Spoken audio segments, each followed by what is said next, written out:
Hello and welcome to episode 539 of Fergo on the Freak. I'm that bloke from Rugby League Project, Andrew Ferguson. You can find me on Twitter at AndrewRLP. And join me as always as the glorious League Freak. You can also find on Twitter at League Freak. How you going there, mate? I'm going very well, Andrew. How are you doing? Yeah, not too bad, not too bad. We're just saying before we started here, we're going to do something really novel in the Rugby League.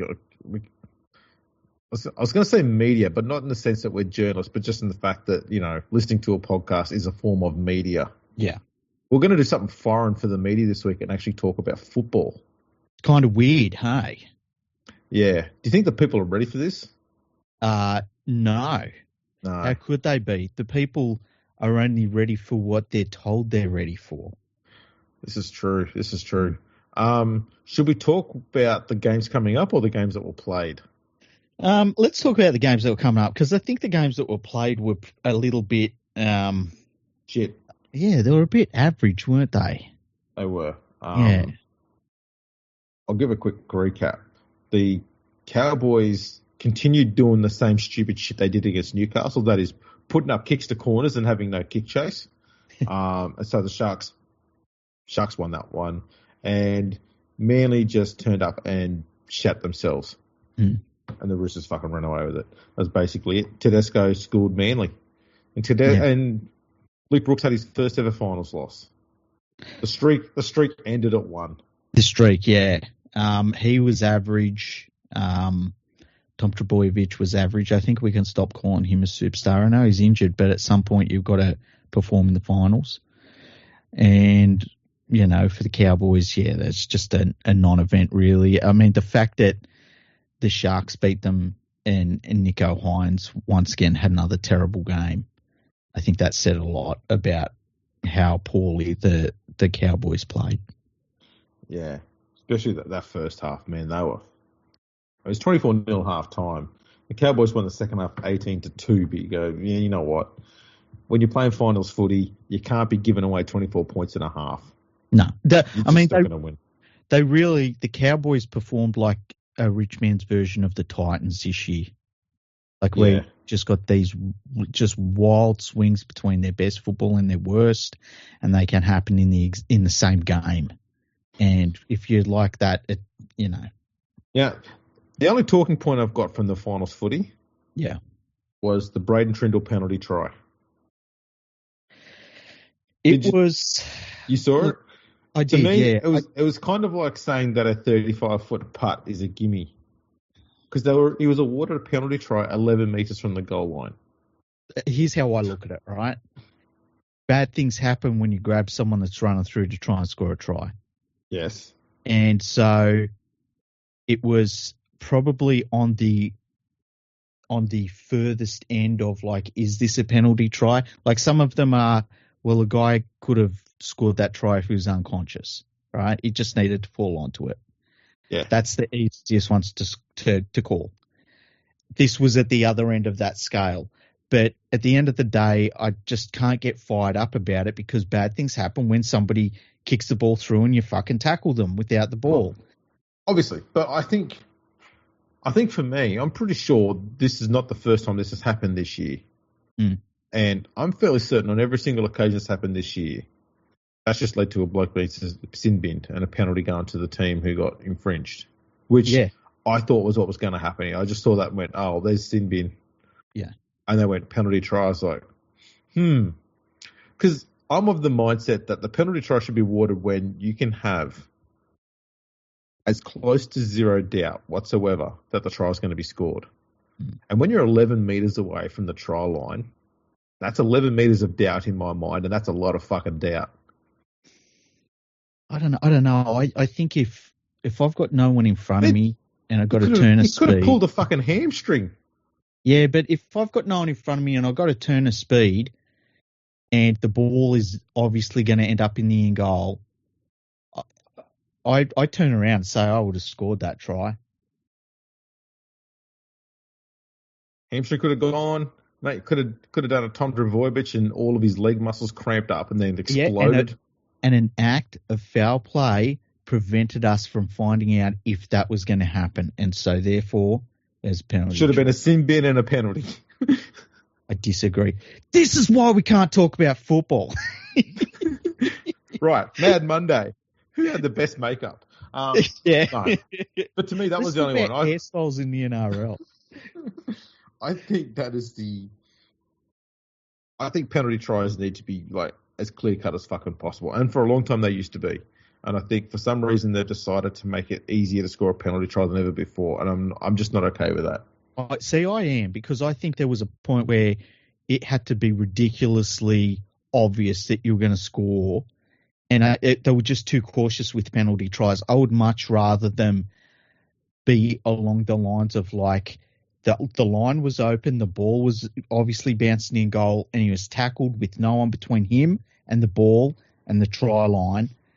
I would prefer that being called a penalty try than like them saying, well, you know, you never know what was going on. So I actually like this era of let's hand out penalty tries. I think it's good. But, you know, if you don't like it, that's all right. I don't like it. Right. This weekend we've got the Storm v the Roosters. Now, the Storm have won 10 of their last 11 games against the Roosters, and the Roosters have won just 4 of 18 games against Melbourne in Melbourne since 2005. Whoa.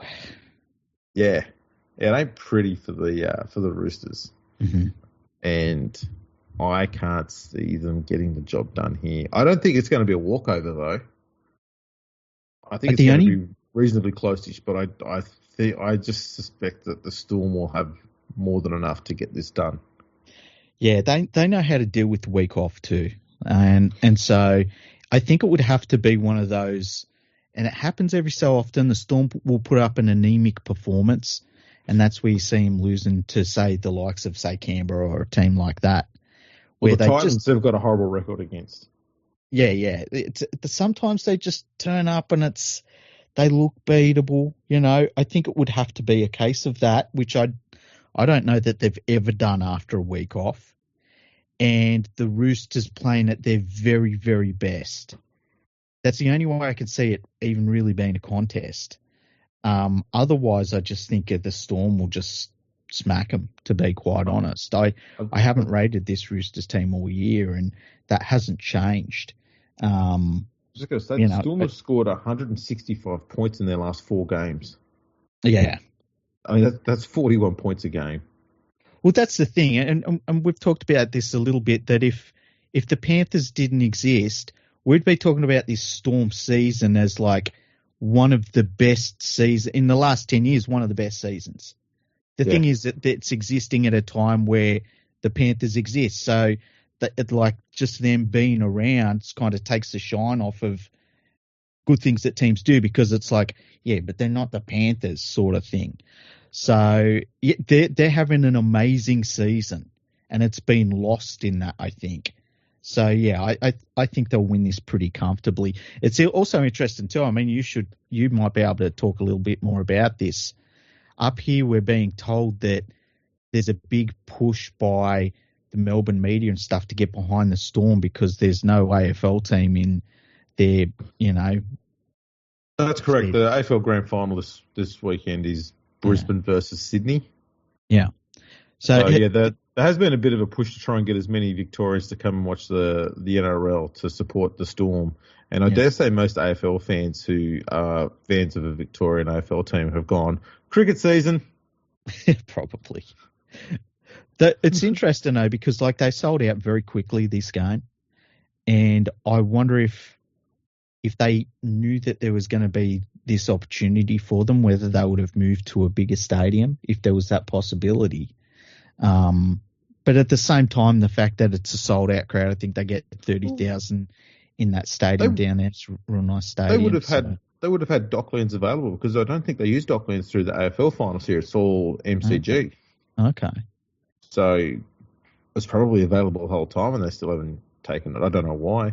I can see where it's a layup sort of thing, where it's like, look, we're going to get 30,000 at the best ground to watch football at in Melbourne. So let's just stick with what we know works. But yeah, I wonder if, say, they had another few extra days, whether they would have maybe moved it to Docklands and tried to get, 35,000-40,000 there for this game. Yeah, I'm not sure. I mean, the game that was played against Cronulla there, that got 26,326, which is actually the seventh highest crowd they've had at that venue in the NRL. Okay. The most was 29,000 against the Cowboys in 2015. So they didn't quite get to capacity. Mm-hmm. And that's against the team who they probably have a little bit of a rivalry with. The Cowboys? No, the Sharks. Okay, yeah. None of the games between the Melbourne and the Roosters played at Amy Park have drawn a crowd over 25,500. There you go. So, it's a good sign they sold it out then. Yeah. So maybe maybe the Rooster fan doesn't travel. Well, we know they don't. It's look, Melbourne's season's been fantastic so far. If they lost this game, it would be a gigantic shock loss, and I just can't see that happening. Oh God, no. It would. I'd be absolutely fucking shocked if they lost. Mm. And we've said it a few times through the year. Like we've thought, have they hit top gear yet? And I don't know why we still think that maybe they haven't, but I don't know. I think they have. I think they're getting there. Yeah, I think that they have a couple of times, especially in the games against Penrith.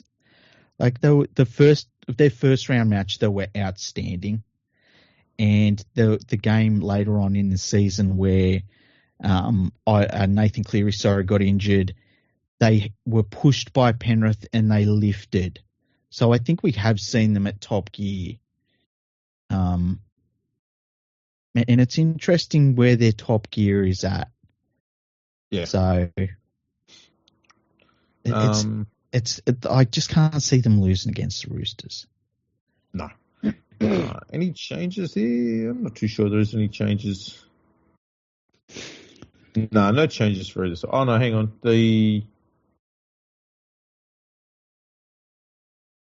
No, it's all just extra bench players, like considered bench players. Mm-hmm. So that's same players from the week before.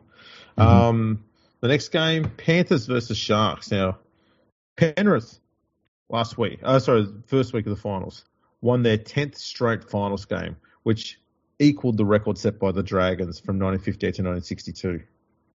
So if they win this game, they go into uncharted territory. They become the first team to ever win 11 straight finals matches. It's almost crazy to think that the Dragons didn't do it as they won all those premierships in a row. Like, that's almost a miracle as well. It's ridiculous. Mm. Now, shall I go through? Because I think you'll say yes to this. You'll like this one. Yeah. The list of all of the point scorers in all of the Sharks-Panthers games over the last 207 minutes that they've played. Okay. Yeah? Yes. Okay. So, Isaac Targo scored a try. Cleary converted. Cleary got a penalty goal. Dylan Edwards a try. Nathan Cleary converted. Jerome Luai a try. Nathan Cleary with a conversion. Luai with another try. Cleary with another conversion. Yo with a try. Cleary got a goal. Tuo with a try. Cleary converted. Sharuva with a try. Martin then got a try. Converted by Cleary. James Fisher-Harris with a try. Converted by Dylan Edwards. Luai with a try. Edwards converted. Alamotti with a try. Edwards converted. Edwards with a try. Jack Cole with a try, which Edwards converted. Liam Henry with a try that Edwards converted. Scott Sorensen with a try that Edwards converted. And then Edwards got a penalty goal. 90-0. I didn't realise it was so one-sided. It's funny because you know what I've said about the Sharks all year in terms of their matchup with the Panthers. I just had my feeling was like that the Panthers, they're not a problem. I didn't realise that you could actually break it down statistically to a point where it maybe says even more than what I've been saying. Like it is It is like not a contest. It hasn't been a contest for a long time. Yeah, round 19, 2022 was the last time the Sharks scored points against Penrith. That's insane. So at the 33rd minute, the Sharks led 10-0. They end up losing that game 20-10. Then they lost in round 22 last year, 28-0, and then lost round 12 this year, 42-0. Yeah, That's owned. it's like that. I mean, the Roosters have lost 10 in a row to the Panthers, and they're the only team that's ever beaten the Roosters 10 in a row in their entire history. This is like, I don't know, it just must be the way the Sharks play is just right into what the Panthers do defensively. Because, well, the thing that's been interesting is that in all three of those games, the Sharks have had a different 5'8" every time. Yeah. And what that generally does is Hines then has to do the majority of the kicking. Mm-hmm. And as we know, the Panthers are very, very, very good at putting pressure on the kicker. Yeah. And when Hines has pressure on him when he's kicking, his kicking game goes very poor, very fast. When he doesn't have the pressure on him when he's kicking, his kicking game is very, very good. Put a little bit of pressure on him, though, and it turns the other way badly fast. Mm-hmm. Mm-hmm. So I think a lot of it comes down to that. And so less so this year, but more so in the past two seasons, when the Sharks started to get a little bit behind on the scoreboard or the momentum's going against them, instead of trying to go back to doing what they are pretty good at, and that is trying to win that battle in the middle, they go wide. Yeah, they go sideways. Yeah. And they're not too bad for second rowers. They've got good size and speed and skill out there, but they go past them. They go to the centres, and the centres either run to the sideline and run their wingers out of play, or they run infield into where the defence is and they run their second rowers out of play. And there's no cohesion in there whatsoever. It's just it's a mess, that corridor. And if they stick to trying to do the battle in the middle, even against teams like Penrith and Melbourne, there will be moments where you can just have like two or three good sets. Well, one or two in attack, one or two in defence, and you can get a bit of field position and give yourself an opportunity. But if you're not doing that work in the middle, they will choke you. That's just what they do. They choke you, and you just don't make meters, and they'll just sit there and just punish you. And then they get the ball in good position, and they start putting points on. It's got to the point now you can see Melbourne and Penrith's defence being patient in a way that is so damn effective in shutting down a team. Like usually having patience in defence meant you're giving the other team too much time. But now it's patience and waiting for them to show their hand, knowing that they will, and then shut it down. Yeah, and Penrith especially in having patience with their defence, it's like nothing I've ever seen before. Ridiculous. They know how good it is, and the other team knows how good it is as well. And they put pressure on opposition teams with their inability to be cracked. That's why when somebody does get through the line, it's like, wait, what the hell just happened? They got through it. Like it's crazy. The thing that worries me about the Sharks in this game is that last week they won and Braden Trindle did basically all of the kicking and all of the playmaking. And Nicho Hynes was a passenger in that game. He just was. He was not good at all once again. And did we not say in that last episode before that game that the way for the Sharks to be better is for Trindle to be the halfback and Hynes to be the 5'8"? Yeah, and that's basically definitely what they did. Yeah, but even so, like Hynes still wasn't good, right? And the thing that worries me for the Sharks in this game is that if you cut your kicking game down to one kicker against the Panthers, that's it. Don't worry about it. That's it. You need options. Yeah, absolutely. And if they're basically attacking with 12 players, because Hynes is, let's be really generous and say his form is not very good right now. If you're out there with 12 guys that you've got to worry about and you're carrying Hines and you've got one kicker and you already have issues against scoring against Penrith, I just don't know what. I would love to know what they're thinking, because Penrith will be like they always are, quietly confident. I feel like the Sharks could be wrecked. Like, we might get 15 minutes into this game and be like, oh man, this is going to be really bad for the Sharks. And that wouldn't be much different to any of the last few games the Panthers have played against the Sharks. Like that, the game earlier this year where the Sharks were riding high. I think they were in second place and there was all the lead in. They were like, yeah, we want to prove against the Panthers we're a top side. And Penrith dominated them like I don't think I've ever seen a team be dominated before in a regular season anyway, where the Sharks couldn't get outside of their 20-metre zone like multiple times in the game. They were just getting teed off on by the Panthers. They were just completely dominated. I wouldn't be super shocked if we saw something like that at points in this game. I don't think that whole game will be like that. But their lack of attacking options to trouble the Panthers, I just can't see the Panthers losing this one.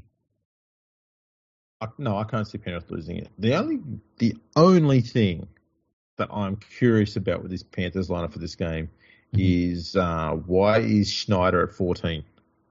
I don't know. He's a liability. You've got Luai and Cleary playing. Yeah. Why have you got him on the bench? I don't even care what his form is. Why are you carrying a half on the bench? Put a second row or a prop in there or something. Because for me, I'm thinking, right, if I'm sitting there and I'm playing to get into the grand final, I don't want to have my forwards a little bit gassed because I've made them all play an extra 5 or 10 minutes more than what the opposition's had to do. Yeah. But I'm not carrying a half in this game. That's the only thing that the Sharks have probably done better is that they've named forwards on all 4 of their bench players are forwards. Yeah, I would have Tolau come in. Yeah, absolutely. He's just the perfect player to bring in. Even Summerton's pretty good. You could bring him in and move Edwards sort of into a back row role and just start attacking the Sharks around the ruck. I would much rather that.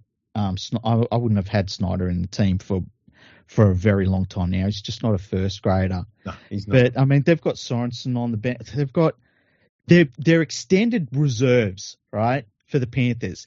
Casey McLean, really good player. Yeah. Tolau, really, really good player. Sorensen, really good player. Laurie, really good player. Summerton, really good player. If you cut one of those guys off and named that bench, I think they'd be a better bench than what the Panthers have named in some ways. Although Lindsay Smith is absolutely magnificent, and like having Liam Henry as your second best bench forward is just an embarrassment of riches. Yes. But yeah, I hope they drop Snyder because there's no reason for it. Unless the only reason there would be a reason for it is if you're worried about Cleary and his injury, which I can't imagine they are at the moment, or you think you're going to be up by so much so early that you can maybe take Cleary off the field and put Snyder out there and still win the game. But I mean, I can't imagine any team in the history of the sport has ever been that confident. No, even if I was worried about Cleary, I'd still just have Luai at halfback to cover him. Yeah. And you can put you could probably put Garner at 6 because he's still playing in that sort of edge role. Decent defender. That's basically all you need. You don't need to be doing playmaking stuff. If you want a playmaker there, chuck Edwards there, but then you're fucking around other positions and stuff. But that's what you need to do. Just put a serviceable 5'8" there. Oh, sorry, second rower there at 5'8" because Luai can control it. It wouldn't be a problem. Yeah. And I don't know. I think I'd rather have, like, if Cleary went down, I think I'd rather Garner at 6, Luai at 7, than Luai at 6 and Schneider at 7. Yeah, same here. So look, I would take Liam Henry at 6 And like, just get Snyder out of there. Yeah. Get him out of there. And to be honest, in recent form, I wouldn't be having Dane Laurie on the extended bench either. I wouldn't have that risk. He's just too hot and cold. He is. Like, unless you had a back that you had a concern about, I agree completely. I think that they'll probably bring Sorensen in, to be honest. Yeah, he had a bit of a twinge in the hamstring, didn't he? Yeah. But he, like, Cleary likes sticking with guys he knows he can rely on. Yeah. And I just think Sorensen, he's got a lot of big game experience in clubland. And he's just a fucking brilliant line runner, man. That just works so well with what they've got there in their halves. It really does. Can you think of any way? I just can't think of any way that this Sharks defense is really going to trouble Penrith. Like, they can do a little bit with their centers, but not a huge amount. I guess their wingers, like, you get in a scoring position, their wingers are pretty good under the high ball. But then we've seen with Penrith wingers, like, you've got a couple of short dudes that somehow very rarely get beaten in the air, like by some miracle ever. So that's kind of weird. Trindle's been great. Braden Trindle's been fantastic as a halfback, basically, for the Sharks. So maybe if he has a big performance. I think the only way the Sharks got a chance here, it has to come through Brayley, because Brayley is quite sharp out of dummy half. He's got a very good passing game as well. Mm-hmm. And this is something I've noticed, is he hasn't been running as much out of dummy half, and he needs to. Mm-hmm. Because if he's running from dummy half, he's usually got either Toby Rudolph or Britton Okora nearby. Very good line runners as well. And Kennedy sweeping out the back. Those three going through the middle there together. When the Sharks have been playing good football, attacking-wise, those people have been doing quite a lot of good work. But when the Sharks go quiet, those guys are still playing good football, but they're playing safe. Mm. And I need to see if Brayley starts taking on the line a bit more, because it doesn't matter who you're playing against. If your dummy half starts running out of dummy half a bit, every defensive side is going to be on the back foot for a tackle. Yeah. Right? And that's the reason why we do that. That's what made Damien Cook so good. It's what made Farah so good for a long time, was just being able to get that quick run out of dummy half and get a quick play of the ball. Mm-hmm. Brayley can do that. He's got plenty of pace out of dummy half, and he's got a lot of really good ball skill as well. So they need to do that, even if it's not Brayley out of dummy half. But so Iro, for example, just someone with a little bit of pace about him off the mark. Quick dummy half run, then a quick play of the ball. That's the little stuff you can do to get on the front foot against Penrith and the Storm. But for some reason, so many teams go, no, their middle defence is too strong. We won't get anywhere. And going, it is good. You won't get through the line. We're not trying to get through the line. What we're trying to do is get them running backwards. Yeah. Okay.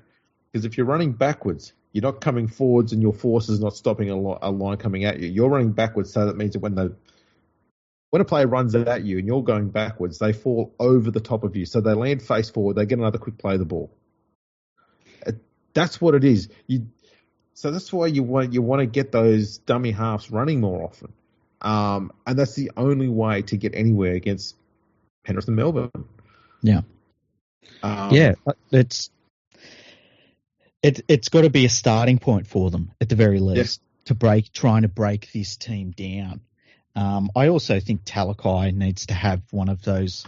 Every so often he has one of those games where he seems like he's playing in an age group that he shouldn't be playing in, that like he's playing in under 16s. I think he needs to have a game like that. And again, that comes down to him getting a bit of space though, and that comes to quick play the balls. Yeah. But yeah, he can have those games. He can be really dangerous, either running from the middle out or running from the edge in. The only problem that I see because there's been I saw a thing earlier in the week that Jesse Ramian might be carrying an injury, and we'll see if he starts this game. So if Talakai comes in, it's like in attack, the dude is pretty scary. Like we've seen what he can do. Defensively, it's another story. And It we've won't- seen with the Panthers, especially when he's in the defensive line in the centres, they go after him and they make the Sharks pay. It So- may not hurt too much because he'd be opposite Alamotti. Not that Alamotti's bad, but I'd be really worried if it was Talakai up against Targo. Yeah, because Targo's got the footwork to work, whereas Alamotti's more of a power runner. Yeah, which would work into like Talakai would be able to defend that. So it may not be too bad, but I'd rather Talakai is not put into the centres for the rest of his career. I think he can do it in certain games, but not all. He probably could. I'd just rather him in the second row. Yeah. You can just tuck him in a little bit tighter in towards the middle in the second row, which is where he should be, because running on the edge there, that's usually where your halves are going to be as well. That's where he just dominates, because he gets one half and one forward. That means he can get a ball away or he can half break through a tackle. That's kind of what you want him doing. The other one that the Panthers should and will likely target is Jack Williams. He's one of those blokes who can play a really good game, but in the same game that he plays really well, he can have 10 minutes of fumbles and fuck-ups. And that can turn a match. So I wouldn't be surprised if he comes on the field and they just, they put Liam Martin on him for 10 minutes. Yeah. Just to frazzle him. And I think, having said all of that we have just said, we haven't really painted a great picture for the Sharks, but we tried. Not hugely. We tried. Look, I think Cronulla will actually score points in this game. I don't think it's going to be nil again. But having said all of this, if Penrith comes out and they come out playing nightmare football like we've seen them do, like they did against, say, Parramatta in the grand final a couple of years ago, zero chance the Sharks get anywhere near them. Oh, absolutely. It's just like, and there's that pot, like they've had a week off, which they desperately needed. And they're playing against an opponent that they know is I'm not saying they are, but there's the possibility that there's a little bit of mental fragility there. If they come out and it's like they're all of the worst horror movie villains in black jerseys, then it's just going to be like watching a slaughter. I've got a stat to help the Sharks fans. Okay, hit me with it. Penrith have never beaten Cronulla in a finals match. Okay. They've only played once. Do you remember when I think it was 2018 or 2019. They only played once and the Sharks won 21-20. Do you remember, this is so weird. Do you remember a few years, it's only a few years ago now, it's so weird to think about, where we were like, Penrith and Parramatta have never played each other in the finals. And it's like now, just a couple of years down the track, it's like, Penrith just fucking, don't even talk about it. I can only get so hard talking about that. But they only sent Parramatta into an absolute nightmarish downfall. Yeah. Speaking of nightmarish downfalls and what Penrith have done to a club, the Broncos. Yeah, so tonight, only a couple of hours ago now, we got word that Kevin Walters was out as the Brisbane Broncos coach. The club said that he stood down. Yep. I guess there was an internal review. There was, yes. Basically, it's an NRL club's version of a pap smear, really, isn't it? And they found that they needed a new coach, and so he stood down. Yes. It's easy to bemoan what the Broncos did this year and go, how did we go from a grand finalist to not even making the finals this year? Mm-hmm. But as much as that would be very disappointing for Broncos fans, I don't think anyone should ever take away from Kevin Walters what he first started with him, the fact that he got them to a grand final. Mm-hmm. That should be what he's remembered for. 100%. Because it's not entirely on him what's happened to the Broncos and their failure this year. They had a horror run of injuries, including their halfback, And their halfback was the large reason why they got to the grand final in the first place the year before. Mm-hmm. So that takes a pretty heavy toll. They didn't get absolutely fucking annihilated. They didn't finish in the bottom three. But yes, it still wasn't a good enough result. They weren't that far out of the 8. But at the same time, I'm not opposed to the Broncos doing this because they've made it clear that they don't want to be a club that accepts less than a finals appearance. Mm-hmm. And when you've had as much success in finals appearances as they've had, that's a good thing to not walk away from. So the thing I found interesting is, do you know how many NRL games he coached? Walters? Yeah. I'm going to go out on a limb and say, is it an even 50? Oh, no, he did more than 50. Oh, how many? 99. Ah, damn it. 50 wins and 49 losses. You know what it is? It's because the first couple of years, because he took over the Wooden Spoon Broncos. And then for them first couple of years, it was just a write-off, basically. Yeah. Because he was repiecing together not only a football team, but like the mental side of that team as well. You know, they'd gone from being the young up-and-coming Broncos. We were talking about the young Panthers and young Broncos, and watch these two teams in the next few years. And the Panthers go on and win all this stuff, and the Broncos win the Wooden Spoon and have one of the worst defensive seasons ever. And that team was busted, and he took over the busted team, and it took a long time for him to coach out the dross that they had learned under the previous coach. And I just write them 2 seasons off. I feel like he only coached them for 2 years because of that, but he didn't. He coached them for 4? Yeah. And amazing what he did. Got them to the grand final. They had it won, and it took an act of God to lose it. Like, it's not like they got to the grand final and got thrashed. It was like we saw an occurrence that has never happened before in the history of the game for them to lose a grand final and lose it in the last couple of minutes by 2 points. Yeah. But at the same time, you live and die by your results, and I can see where the Broncos made this decision, but at the same time, I don't see anybody out there that is a 100% giant leap upgrade from Walters as a coach. And so what is the plan there? Yeah, I don't know where they're going to go there. There's hardly any coaches out there available. If I was running the Broncos, I would put $2 million on the table in front of Craig Bellamy. I'd say turn that down.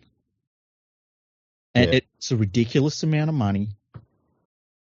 I think he would, he might turn it down. I think Craig Bellamy likes the whole setup he has down there in terms of he loses players, but he coaches new guys to fill those roles so effectively.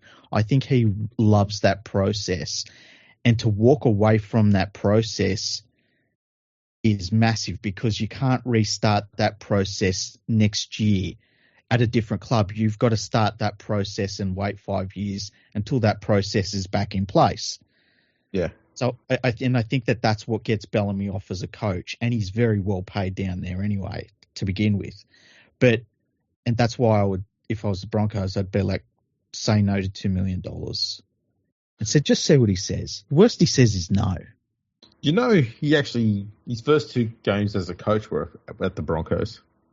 Against the Mighty West Tigers, I believe, weren't they? His first one was against the Dragons. Oh, okay. And that was a loss.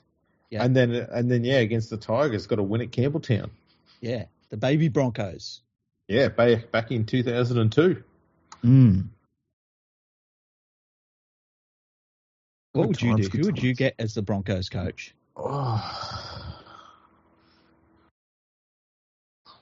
Trent Barrett. Yeah, definitely. He deserves another shot, I think. That's a lot. No, I think someone. I mean, Michael Maguire's available. He is, right? He's got a really good gig at the New South Wales Rugby League coaching the Blues. He's in a good position in terms of where New South Wales is at and where Queensland is at. But is he a big enough step up where you're like, oh yeah, this would be hugely different for the Broncos? I think it's more a case of who else is there? And that's the problem. So I know for a long time, whenever there was a coaching thing up, we used to always go on about, why isn't anyone hiring Jeff Tuvey? I think Tuvey's now been out of the game too long to be someone you can call upon anymore. I agree. So I'm not too sure who else you could go on who has done that whole coaching thing for NRL seasons and is fine with doing that. Yeah, because and I said this on Twitter, they can't get a project. They can't get. I don't want to see the Broncos get a coach where the idea is that this guy just retired and he's going to be our coach for the next 20 years. I don't want that. They need somebody that's got runs on the board. That's right. And there's not many of those dudes out there. That's the thing. I know a lot of people will probably scoff at the whole Michael Maguire thing because they'll think of his time at the West Tigers. But I mean, how much can you read into that? You look at the way the board structure was there, the signings and the recruitment and the rosters. He had the salary cap implications there and who they had all their money tied up in. They weren't really building a club that any coach of any caliber could have been successful with there. I don't know that if you had put Craig Bellamy at that West Tigers when Maguire was there, that you were making too great a change in the situation there. Yeah. It was just such a horrible place and he was doing everything he could to try and make them better. Yeah. Just everything about it was just horrible. It was all broken and just got reset in broken. They didn't know any other way. Thankfully, they've made all the right changes since then to get that rectified. It won't be a quick fix, but they're going in the right direction at the West Tigers now. But I think if you were to put Maguire in a situation where all the systems and the board and the structures and the pathways are all set up properly and functioning properly, I think he would do pretty damn well. Mm-hmm. What about what's the name of the dude that coached the Bulldogs for a little bit after Trent Barrett left? What's his name? Mick Potter? Michael Potter, yeah, Mick Potter. He would be serviceable. Okay, the only thing that I would say about Mick Potter is the Broncos have shareholders, and saying we got rid of the great Kevin Walters and we're bringing in Mick Potter, I don't know that that's a big enough splash to put in front of shareholders. But to me, that's kind of like what they need. They just need a dude that's going to coach the team. It needs to not be, it's not a corporate position. It's not something for promotional duties. It's not something that we've got to coach for 20 years. They just need a dude that can coach in there. Part of me feels like someone like him might be the way to go. Let me chuck some other names at you, just randomly. Not that I think any of these guys should be any of them. We're just throwing names. Just throwing names at you. Just want to see your reaction, really. Nathan Brown. Sean Wayne. Sean White. Brad Arthur. Ooh. Wouldn't be the worst decision. Yeah, why not? He'd be pretty cheap to get for them. That's one thing. Yeah. Once again, don't know what the shareholders would think about that. We've done Jeff Tuvey. He's been out of the game for too long. I saw Peter Wallace. Somebody said, I hope they don't get Peter Wallace. What the hell? That's a bit random. Yeah, but the thing is, though, how many teams got like assistant coaches or lower grade coaches from the Panthers and then really regretted it very quickly. Who else is there? How about this one? Roosters get smashed. Trent Robinson. No. I wouldn't either. Hey, I don't think he can. I think he's overrated as a coach. He can't adjust.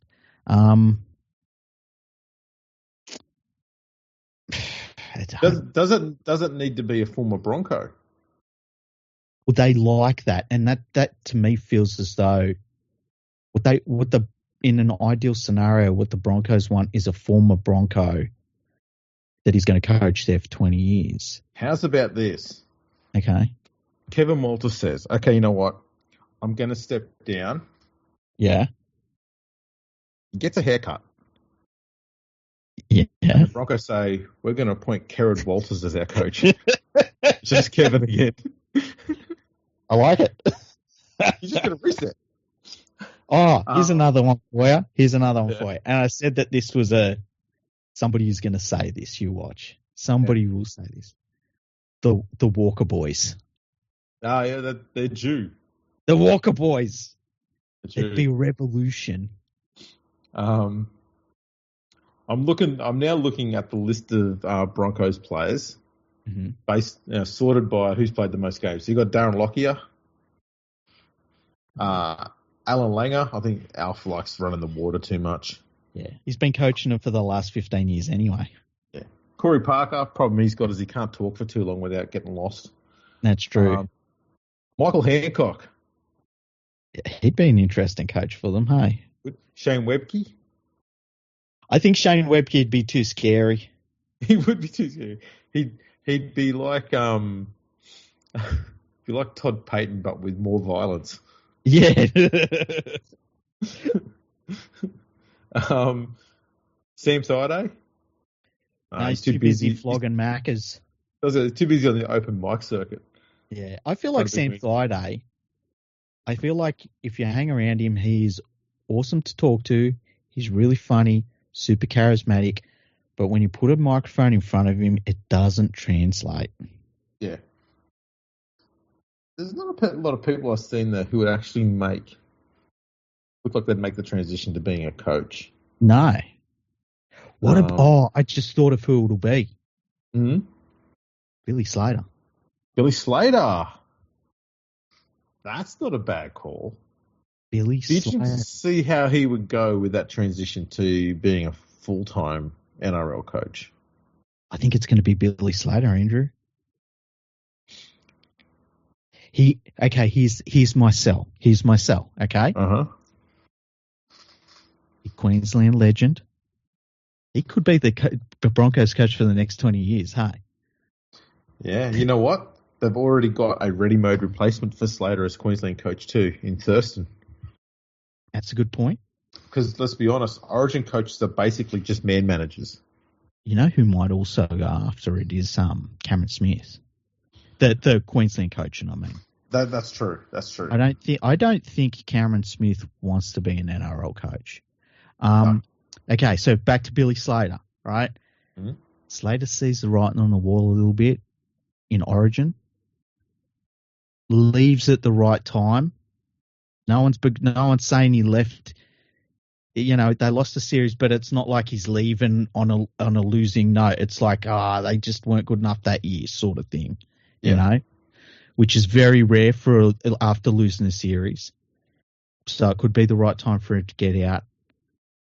And Billy Slater is currently doing Channel 9 commentary around a bunch of fucking knuckleheads who he is so far beyond as a commentator, and he's been wasted. I'm going to say Billy Slater is going to be their next coach, and no one else has said that until this point. Yeah. You heard it here first. Heard it here first. I'm just having a look through this article on the NRL website to see if they've mentioned anyone on there. No, they haven't. Good. Slater it is. I'm going to tweet right now, right? So the name of the article should be Billy Slater to be new Broncos coach. I'm going to write, hang on. It's going to be Billy Slater. That's all I'm going to tweet. Yep. That's out there. It's in the ether now. I was going to say, are they taking? Do they have odds on who the next Broncos coach will be yet? Look it up. I don't know. Look it up. If they do, you might have to put the bet on. Let's see. I'm not seeing anyone say anything.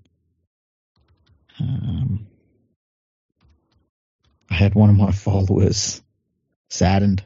Paul Wellens is the guy. They should approach him. Fucking smart ass.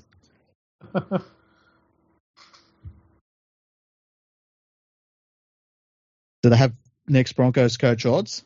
I can't see them yet.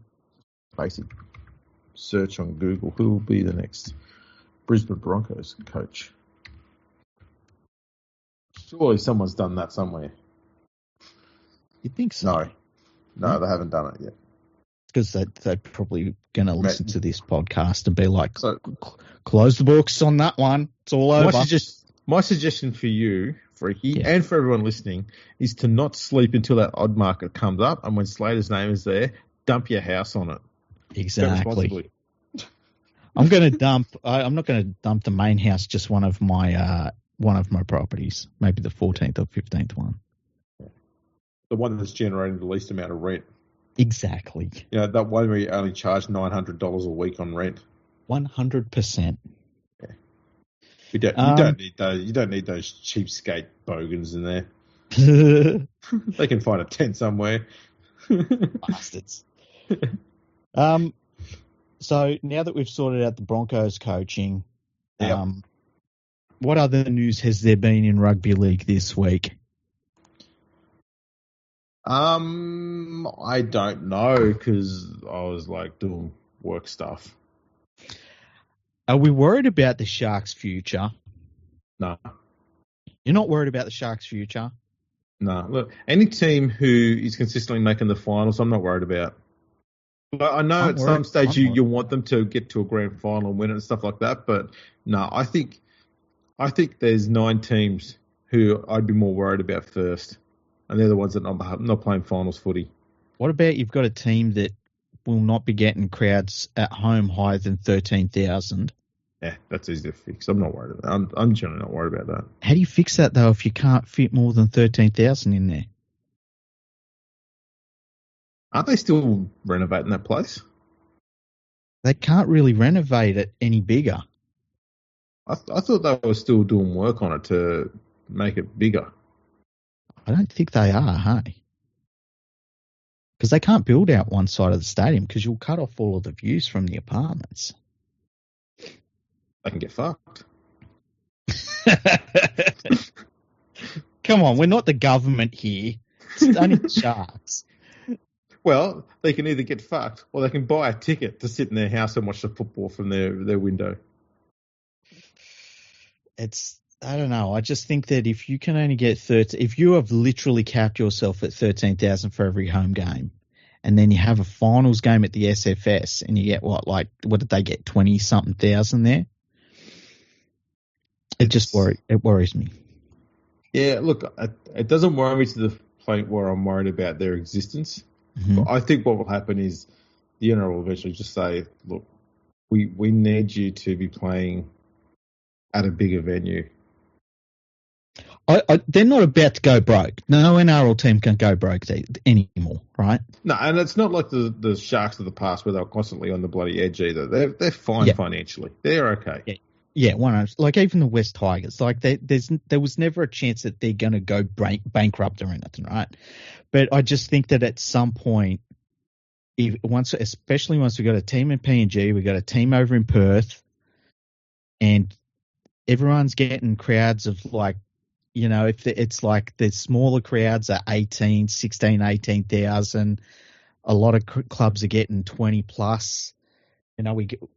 Most clubs have bigger stadiums, and then you're going to have this one team where it's 13,000 in Sydney, and it's literally a 5-minute, car ride to Cogra Oval. I don't know. I just think it's going to put pressure on the club to either move to the SFS on a full-time basis, which would alleviate all the problems immediately, and I think they should do now anyway, or the NRL is going to start saying, hey, you need to move to friggin' Adelaide or something. All right. Look, I just found an article on the Sharks website, about here. It says here, due to the impacts of construction in the precinct, the capacity of PointsBet Stadium will be reduced to 13,500 for the 2024 season. And it says on here, capacity will be 20,000, reduced to 13,500 for 2024 due to ongoing construction in the precinct. So I would assume that capacity will be back up around, it'll be close to 20-ish. I think it was 20-ish in the past. Because I think what they shut down was the side that's next to the Leagues Club, because they're doing modifications to the Leagues Club. So that part will be opened back up again. I assume that's what's gone on. So it'll be back to 20. Do you reckon 20's enough? It kind of is for a Sydney team. And that's my problem. Yeah, but that's long been a problem, though, in Sydney for a while, and that's part of the reason why they wanted to have less teams in Sydney. Yeah. Because the crowds have just never been that huge there. I mean, look what Penrith had to go and achieve in order to get 20,000 crowds every week. Yeah, true. And I think the Panthers Stadium is going to be, when it's done, I think it's going to be like 26,000. Yeah. And there's room to make that much bigger, obviously, because they're going to have the hills that they can sort out from there. But I don't know. I just think you don't want to be the team that everyone can point to immediately as a Sydney club and say, oh, they're the team that don't get anyone through the gate. And especially when it is capped by your capacity of your stadium is so low. Yeah. I think for regular season games, it will be serviceable. Mm-hmm. The problem that clubs are going to have forever is the fact that, I know a lot of people sit there and say, oh, AFL gets bigger crowds. They go, yeah, there's a reason for that. And that is because AFL is played across the whole field. There's plays everywhere. Mm-hmm. Whereas the NRL is played in a 10-metre gap, basically, which means nearly all of the action and all of the players are basically in one camera shot. So it is perfect for TV. Mm-hmm. So, and the problem we've got is the NRL, not the clubs, has been so keen on pushing up ticket prices at rather rapidly rates that people are now going, why would I go to the venue to watch the game if I can just sit at home and just watch it there instead? Well, that's becoming more and more of an issue as ticket prices go up and up and up. Definitely, but there is also an element of supply and demand in there. I mean, that the crowds have never been better in the NRL, and correct. So there's that. So they are more expensive tickets, but there's more people going to games than ever. So there's also the case of, like, you look at, say, the Panthers, the North Queensland Cowboys. Like, there's teams with certain size stadiums where it's not like you're seeing them being affected by the pricing. So, I mean, there's been certain games for the Panthers where you could have probably doubled the price and still got the same big crowd, like or just about sold out crowd at Penrith Footy Stadium. And I dare say there's been games like that for the North Queensland Cowboys, like, say, when they play the Broncos up there. The Broncos crowds are fantastic. They're huge all the time. Even the Storm crowds are pretty bloody good compared to everyone else's crowds. So I think there's a supply and demand thing there. And there's not going to be too much longer before it's a stadium capacity issue, which is a great place to be in, because there's not too many small capacity stadiums left. And that's what takes me back to Shark Park, where you just don't want to be that club right now. No, I get that. I just don't think it's I don't think the venue's that big of a drama. I think there's a bunch of clubs in Sydney, other than the ones playing out at the big marquee venues, that are in similar situations. The Tigers, neither of their venues hold that many people, to be honest. Yeah, thank God.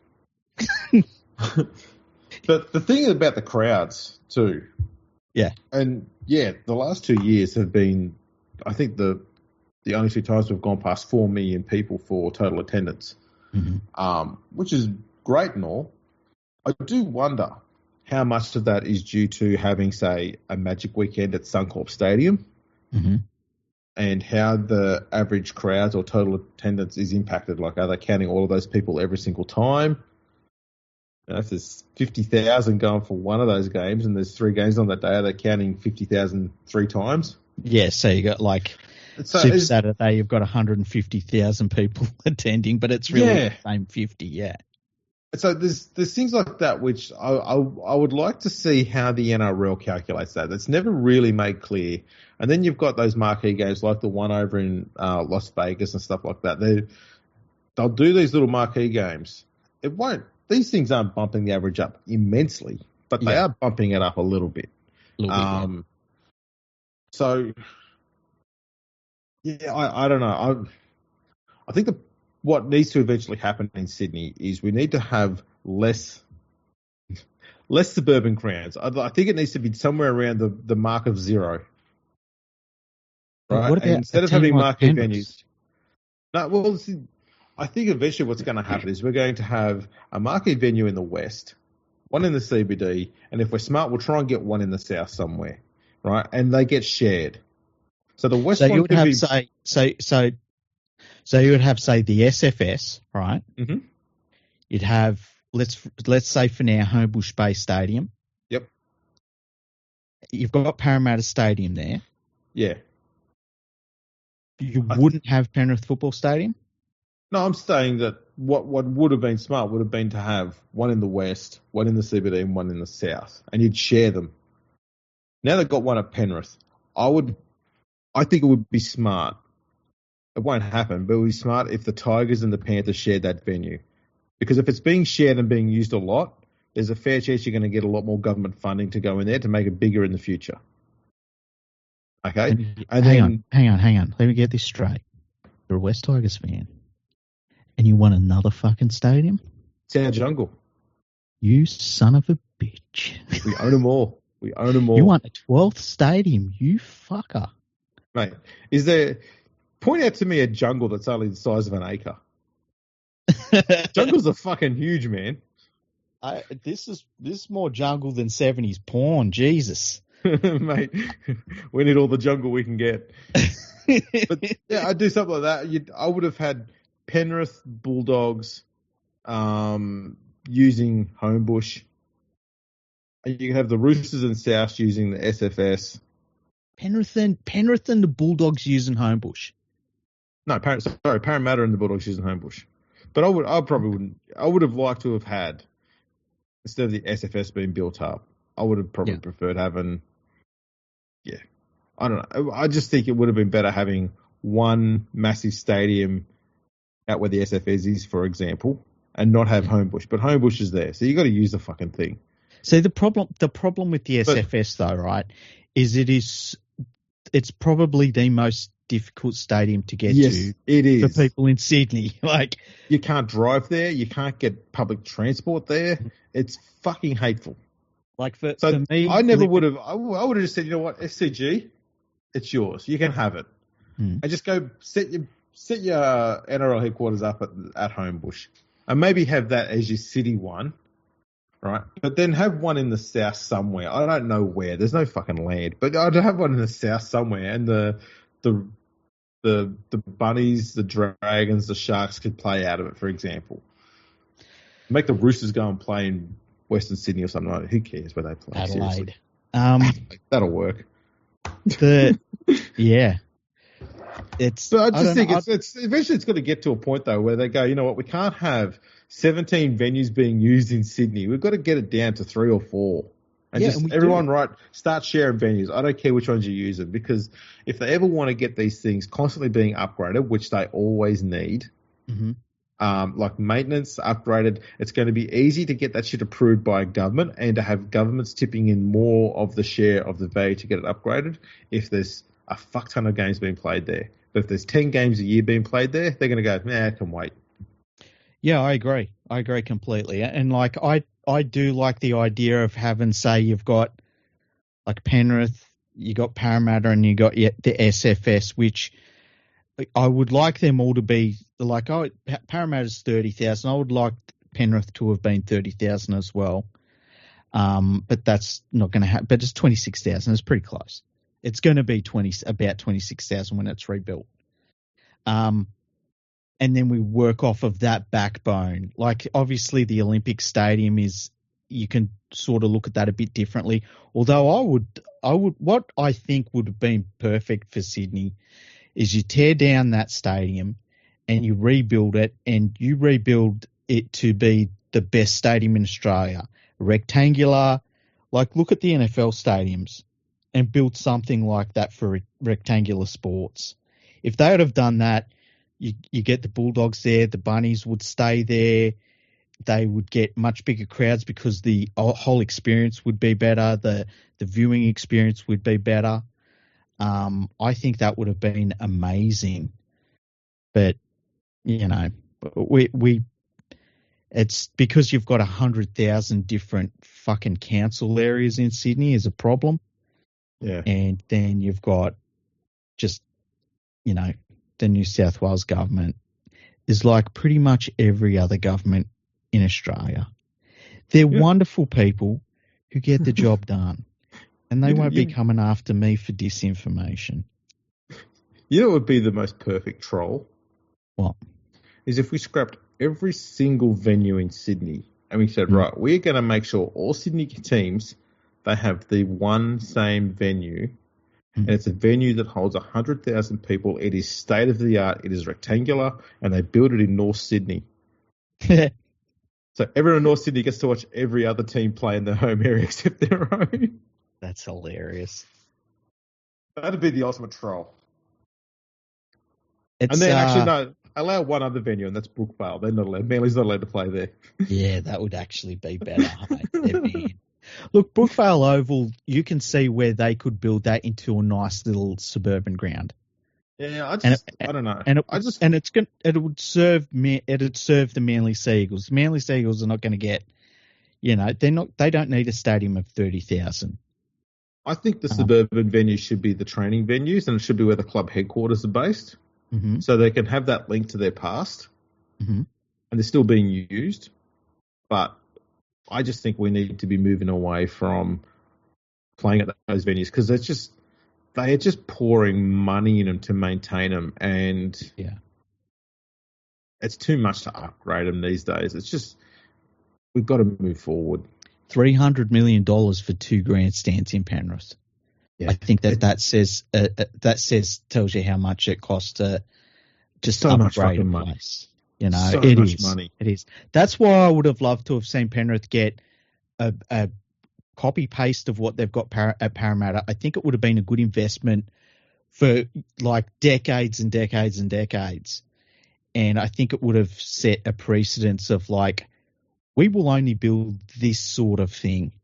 And if you want to play in this sort of thing, well, we've got 3 of them in Sydney right now in terms of we've got Penrith, we've got Parramatta, we've got the SFS, which is bigger.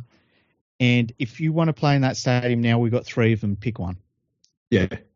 But people probably say I'm biased because one's in Penrith, and I understand that because it is bias. If I was to rebuild them, I'd be making them 35 grand. Like 35,000 seating. I would imagine that you could add that to something like a Parramatta stadium. I'm not certain. Like you can definitely add that to North Queensland because they've got the capacity to fill in one end of North Queensland. That's right. And boost that capacity. But I would guess that you can do the same, not the same thing, but a similar sort of addition where you're adding like rows of seats to the top or like an extra, you know, in England, how they will build not an enclosed, but a closed sort of stadium like you got Parramatta Stadium, but then they'll add extra to a grandstand and they'll lift the roof up so that it's a weird shape. I bet it's probably able to have that done to it. Yeah. I thought you were going to say that, you know, in England, how they've just got this big paddock that's on a bit of a lumpy hill. Well, you know, how everyone bring your own chair. You know, have you ever seen the picture of there's two soccer teams in Scotland and like their stadiums must be hundreds of meters away from each other? Yeah, I have seen that. Just They're basically nuts. across the road from one another. Yeah, completely nuts. But in Sydney, when you can drive from Shark Park, I don't know if I told the story where I was going from. I called the game at Cogra Oval, and I turned the wrong corner, and I was like, damn it, I turned the wrong corner. I drove for a couple of minutes, and I was like, this looks familiar. Oh shit, that's Shark Park. Like we shouldn't be doing that in Sydney either, you know? No. Silly. That is pretty silly. Like if I'm the Sharks, I'm looking at the situation and I'm like, we got hundreds of millions of dollars of land that this tiny, tiny field is on. And we can be playing at a 40,000 seat, literally brand new, state-of-the-art stadium, 20 minutes down the road at the SFS. Let's do that. Yeah, I don't know. Ever since the Super League War, I still sit there and think, man, the Sharks missed out on just merging with Illawarra. That would have been so perfect. It really would have, hey? They could have just relocated like home games and stuff like that to Illawarra. It's not that far away from the Shire. And they could have put a big venue there. Fuck, it would have been perfect. The Dragons really kind of, I mean, obviously it was all political and stuff, but the Dragons that was one smart thing to nab that entire area in terms of the juniors that develops and stuff like that. Like, yeah. And then not use them. Yeah, it's true.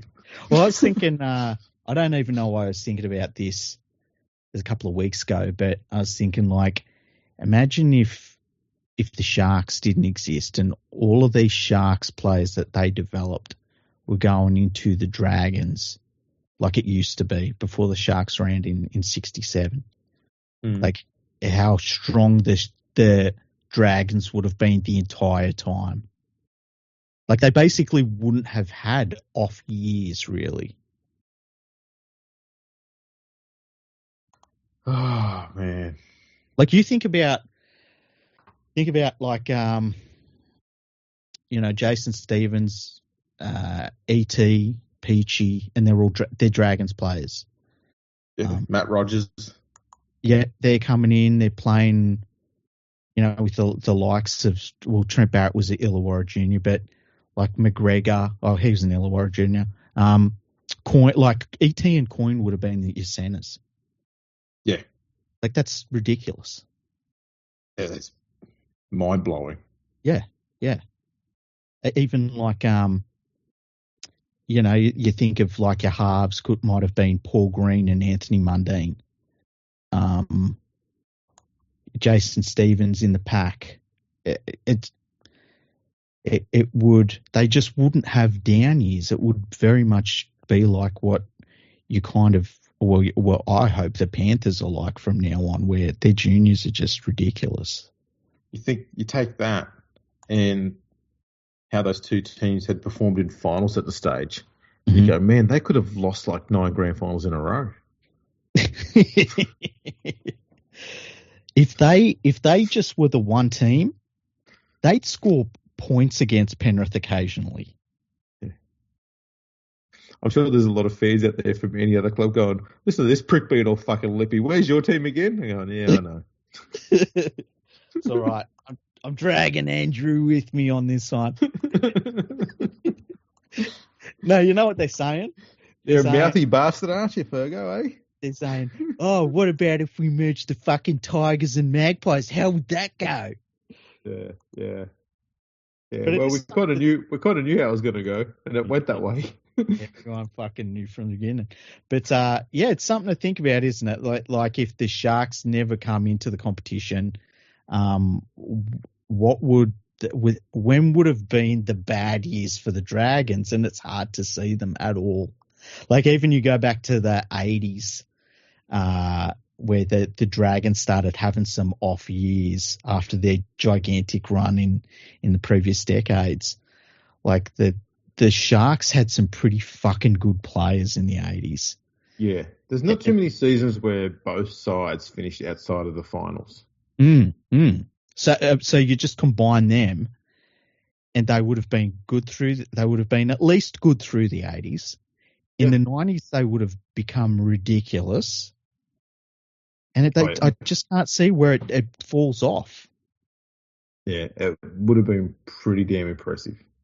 So we've merged. We're going to merge the Dragons and Sharks. Yep, Super that's club. fair. One's privately owned. Yeah, we'll merge Parramatta into North Sydney. Yeah, why not? Yeah. And then the Tigers can take that venue full time. Yeah. Instead of having Parramatta playing out of it every now and then, pretending like it's their home ground. My role in all of this is just to divide and conquer as a Panthers fan. Okay, we're trying to. We killed the Broncos. We killed the Eels. We killed Souths. Yeah, you haven't killed the Tigers though. We still own you. Wait a minute. The Tigers are alive? Oh, only when we're playing Penrith. Yeah, it's weird. You Panthers are still salty that we took face game from you. Please. Shut up. Oh. It's got to be like the Tigers and say Melbourne that have the best records against Penrith over the last 5 years or so. It's always weird. There's always these teams that they just for some reason their bogey team is some shit side at the bottom of the ladder. Yeah. Every team's got them. They've had them in the past. And you just go, how does that work? You just go, I don't know. Remember when Brian Smith's Parramatta just would always beat the Broncos?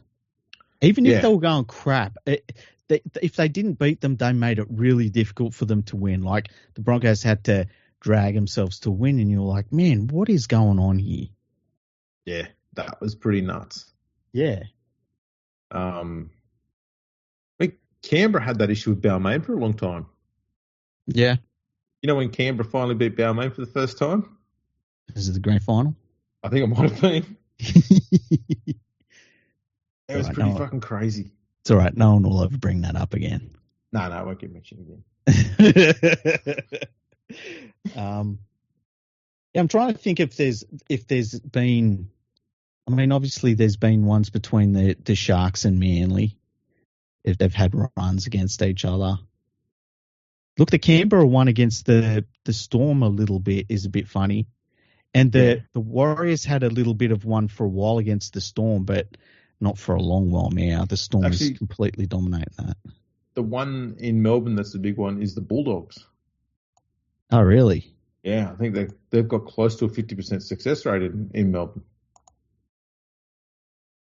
The only other one I can really think of is the Cronulla Sharks against Asada. Well, they got a win there. Did they, though? I guess. I've just self-censored there. We should move on. I was going to go down a different path that would have been a bit dark. What else have we got to talk about?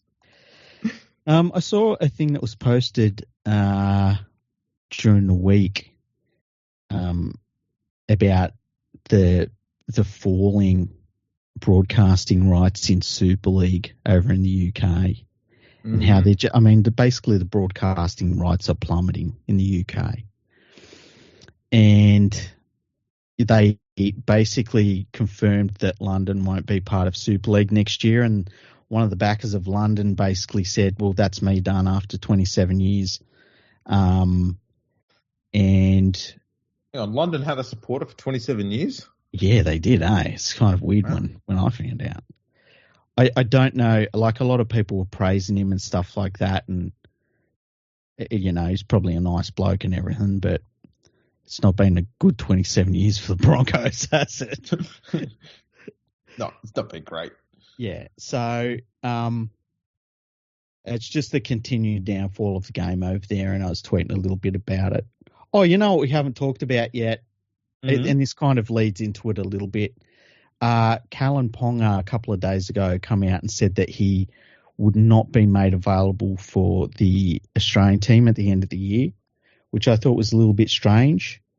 I also announced I wouldn't be available for Australia at the end of the year. Oh, mate, fuck off. Yeah, and Paul Sculthorpe retired from international football on the same day. But it meant everyone went crazy about Ponga just deciding not to play, and they were like, well, he should be banned, and he should never play for Australia again, and he should never play Origin again, and all of this ridiculous shit because a guy chose not to become available for Australia. And I just think people lost perspective on the entire situation. Like, I thought it was a non-event. I thought it was kind of silly that he even mentioned it. But people went fucking insane over it. That's weird. That's happened before. Yeah. Like, we've seen players pull out of series because they're getting married and stuff. Terry Lamb pulled out of I think he might have been selected for the 1982 tour. Let me have a look. I think it was. Yeah. I'm pretty sure he was selected to play for Australia on the 1982 Kangaroos tour. And he chose not to because he wanted to get married in the off season. Okay, yeah. Guess what happened to him? Guess what happened to him? Yeah. He went on the 1986 tour. Oh, okay. It's just a very strange reaction by people, and I think people maybe didn't realise that this happens and that it's okay and life goes on. And it had a lot of people coming out and saying like about banning him and stuff, which is ridiculous, and fining him and Newcastle and stuff, which was ridiculous. And then it had some people saying, well, this just proves Australia doesn't care about international football at all, and they keep ruining the game and stuff. And of course that triggered me. And so I started pointing out like where international rugby league would be if Australia didn't care about it whatsoever. It just probably wouldn't exist in any capacity. And that England don't even play Wales. They just refuse to play Wales at all. And they're trying to refuse playing France. Yeah. That's like they begrudgingly play France and they won't play Ireland or Scotland. They just won't do it. And they don't like leaving in England at all. Yeah, you come to us. Yeah. And so, and like your point, like people online will be like, oh, the NRL does nothing for international rugby league. And so I will be saying to them like, what, except for develop all of their players? Like, they develop all of the players for the Pacific Islands. And I've got a question there. Are these the same people who are saying that Australia does nothing for international rugby league? Are they the same people that suggest that the NRL should buy the Super League? You know what? It's funny you mention that. A lot of them are. I think that says plenty. I was going to say there was another instance where there was players who refused to go on a tour. Mm-hmm. There's a little thing going on. A little people were a bit nervous being on planes at the end of the 2001 season. Remember that? That's right. Yeah. Yeah, ban them. That's right. Yeah. Don't try and tell me that it's for a completely different reason. The reason is because, family, personal reasons. And that's fine. Like, of course it's fine. I just didn't understand at all the reaction to it, and the really angry reaction to it. It was very strange to me. So, say Callan Ponga is available to play. Mm-hmm. Who is he? So, is he making sure that Dylan Edwards doesn't get picked? Well, I wrote down I thought who were the top 5 fullbacks I would choose for Australia, right? Mm-hmm. So number 1 was Edwards. Yep. Just he's the best at the moment. Yep. Then I went Tedesco just for the simple fact of been there, done that. You know what you're going to get out of him. He doesn't have to fly overseas. Pretty straightforward. Or he doesn't have to fly to Europe, but just you know what you're getting out of him. Easy. Yeah. My third one was Latrell Mitchell for the simple fact of big-bodied fullback. You kind of want that in international footy. He'd probably enjoy the role. You'd have to see what his fitness is like, but I think that I would have him, right? Mm-hmm. Then next one in line, I would probably go Trbojevic, because if you'd have to see what his fitness is like once again, but if he was fit, he's ready to go, why not? Then after him, I was thinking I'd probably go Reece Walsh. Yeah. Not only to get a run at that level for him, which would be, I think, good for his development. He played all right for Queensland, and I just think it's a natural progression if all the guys in front of him aren't there, right? Yep. And then I was like, well, who would be next after him? It probably is Ponga. Yeah, I'd happily put Ponga there after that. Yeah. Yeah. If it's not... It's him and Gutherson. First of all, how dare you? Oh, come on, mate. Gutho's definitely got to be in there. He's the king. You know about kings. He's not even the king of Parramatta anymore, hey? Mate, he's in your family tree, kings. He's not in my family tree. Yeah, the king family tree. No. I disown him. You disown him? By He's been the next from the family. He has. He's out. Yeah, it's crazy. I think when you've got as many talented players as Australia has, it doesn't matter if someone makes themselves unavailable. You can just let them go and everything will just be fine. Yeah, pretty much. The other player I was thinking of was the Hammer. He'd be in that race too. Yeah, that's true. Yeah, that's true. So no, Callan can have a rest. He's probably injured anyway. Just off the back of that discussion about when people were basically having to go at the NRL for its involvement in International Rugby League. So I did a tweet the other day because I've got some very strong opinions on the International Rugby League. I don't know if I've expressed them enough, hey? I've never known that. Yeah. So I said we had a World Cup cancelled in the USA. We had a World Cup cancelled in France. We had Rugby League Nines abandoned. We had the European Championships cancelled. We abandoned getting Rugby League into the Olympics.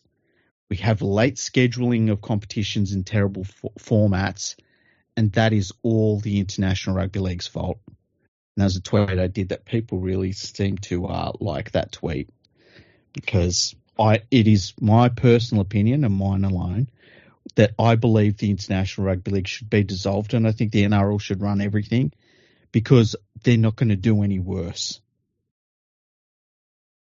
Yeah, I think without going too deep in this hole, the International Rugby League needs to find a way to make money. They're going to be absolutely useless without it. And I don't think they've found a way to do that yet. Yeah, and the fact that they haven't says enough for me. Yeah. Like, how many more World Cups do we have to have? How many, like, what more do we, how much longer do they need before as an organisation they can work it out? It's not the hosting of the World Cup. They've got to stop putting them in England. Yeah. It doesn't do anything. Speaking of England. Yes. The Super League's about to start their final series. Yeah. And pretty interesting first round of matches this week. The elimination finals. Salford are playing Lee. Who do you reckon is going to win that one? That's fourth versus fifth. I think Salford. Apparently they're going to get a pretty big game for that too. A pretty big crowd for Salford, but it's going to be a big crowd for them. Salford at home have one of the best records in the Super League this year. 11 wins and 2 losses. There you go. It's because no one likes going to Salford. And Lee's record away, 6 wins, 7 losses. Okay. The other game, Warrington, third place Warrington against sixth place St Helens. Warrington should win that one. But it's Warrington in a finals game. Like, it's a bit of a worry, isn't it? Yeah. They should win. Because if Warrington can get that win, then we're just going to figure out who Wigan's going to play in the grand final. Because let's be honest, it's either Wigan, St Helens, or Leeds. And because Leeds didn't make the cut, St Helens is out. Wigan's is obviously going to make it. So who's Wigan going to play? Yeah. Is it going to be Hull KR? I think, man, I think Hull KR have a good chance. I think I'm Wigan, just so Hull used KR to watching. Warrington. I'm just so used to watching all these, like, you get to this point in the Super League season, or even in the late rounds of the Challenge Cup, and you're like, oh, it'd be cool. And then it's always the same teams get there. So if I had to guess, I'm going to say, like, Wigan versus Warrington. And that's like a different matchup. That's not even, It's not even like it's the same matchups we've seen over and over. That's a pretty big difference for Super League. So that's who I'm going to go with. I say, OKR's record. When did they last win a title? Do you want to hazard a guess at that? 1985. They got 84, 85. They won the championship and the Regal Trophy. 85, 86. They got the Yorkshire Cup. 2017 they won second division. But yeah, as far as the top division goes, it's 84, 85. Yeah. Did you think I was going to nail it like that? Oh, yeah. I knew you, because you love English Rugby League, so I was 100% certain you'd nail that. Yeah, well, it's all part of my hatred for it. Yeah. How about Warrington? When did they last win it? Yeah. I'm not going to say like an era. I'm going to say 1967. It was the year after Hull KR won it, 85, 86. Damn it. Who won it in 67? 67? As in 66, 67 or 67, 68? The year ending 67. Okay. This is a very good question. I don't know, where is it on here? There. We had the Yorkshire, here we go. Northern Rugby League. Premiers were Wakefield. There you go. Leeds were top of the ladder with 29 wins from 34 games. A lot of games, hey? That was a lot of games. Only 2 teams that year out of the 30 in the top division. Only two averaged 20 points per game. Oh, wow. That was Leeds and Hull KR. Oh, wow. There you go. Poor old Batley finished last that year. Ah, man, those were worse times than we've got now in Batley. Those are the days. But if we close the door to promotion for a club like Batley, might as well shut the whole sport down. Well, how's the game going to survive? Why would you even play it? What is Batley doing these days? I don't know. Who knows? What division would they be in? Fairly certain they're in second division or championship. They finished 9th. There you go. Probably, they did better than London Broncos. Onwards and upwards. Onwards and upwards. There we go. That's some fascinating English rugby league talk. Let's not do that again. Probably too much of it. Oh, far out. Formula One. Yeah, I didn't watch the race on the weekend. There wasn't much to watch, and it wasn't barely a race. It was basically just driving around a car park. But it was rumoured to be Daniel Ricciardo's last Formula One race. Oh, this is what I wanted to talk to you about.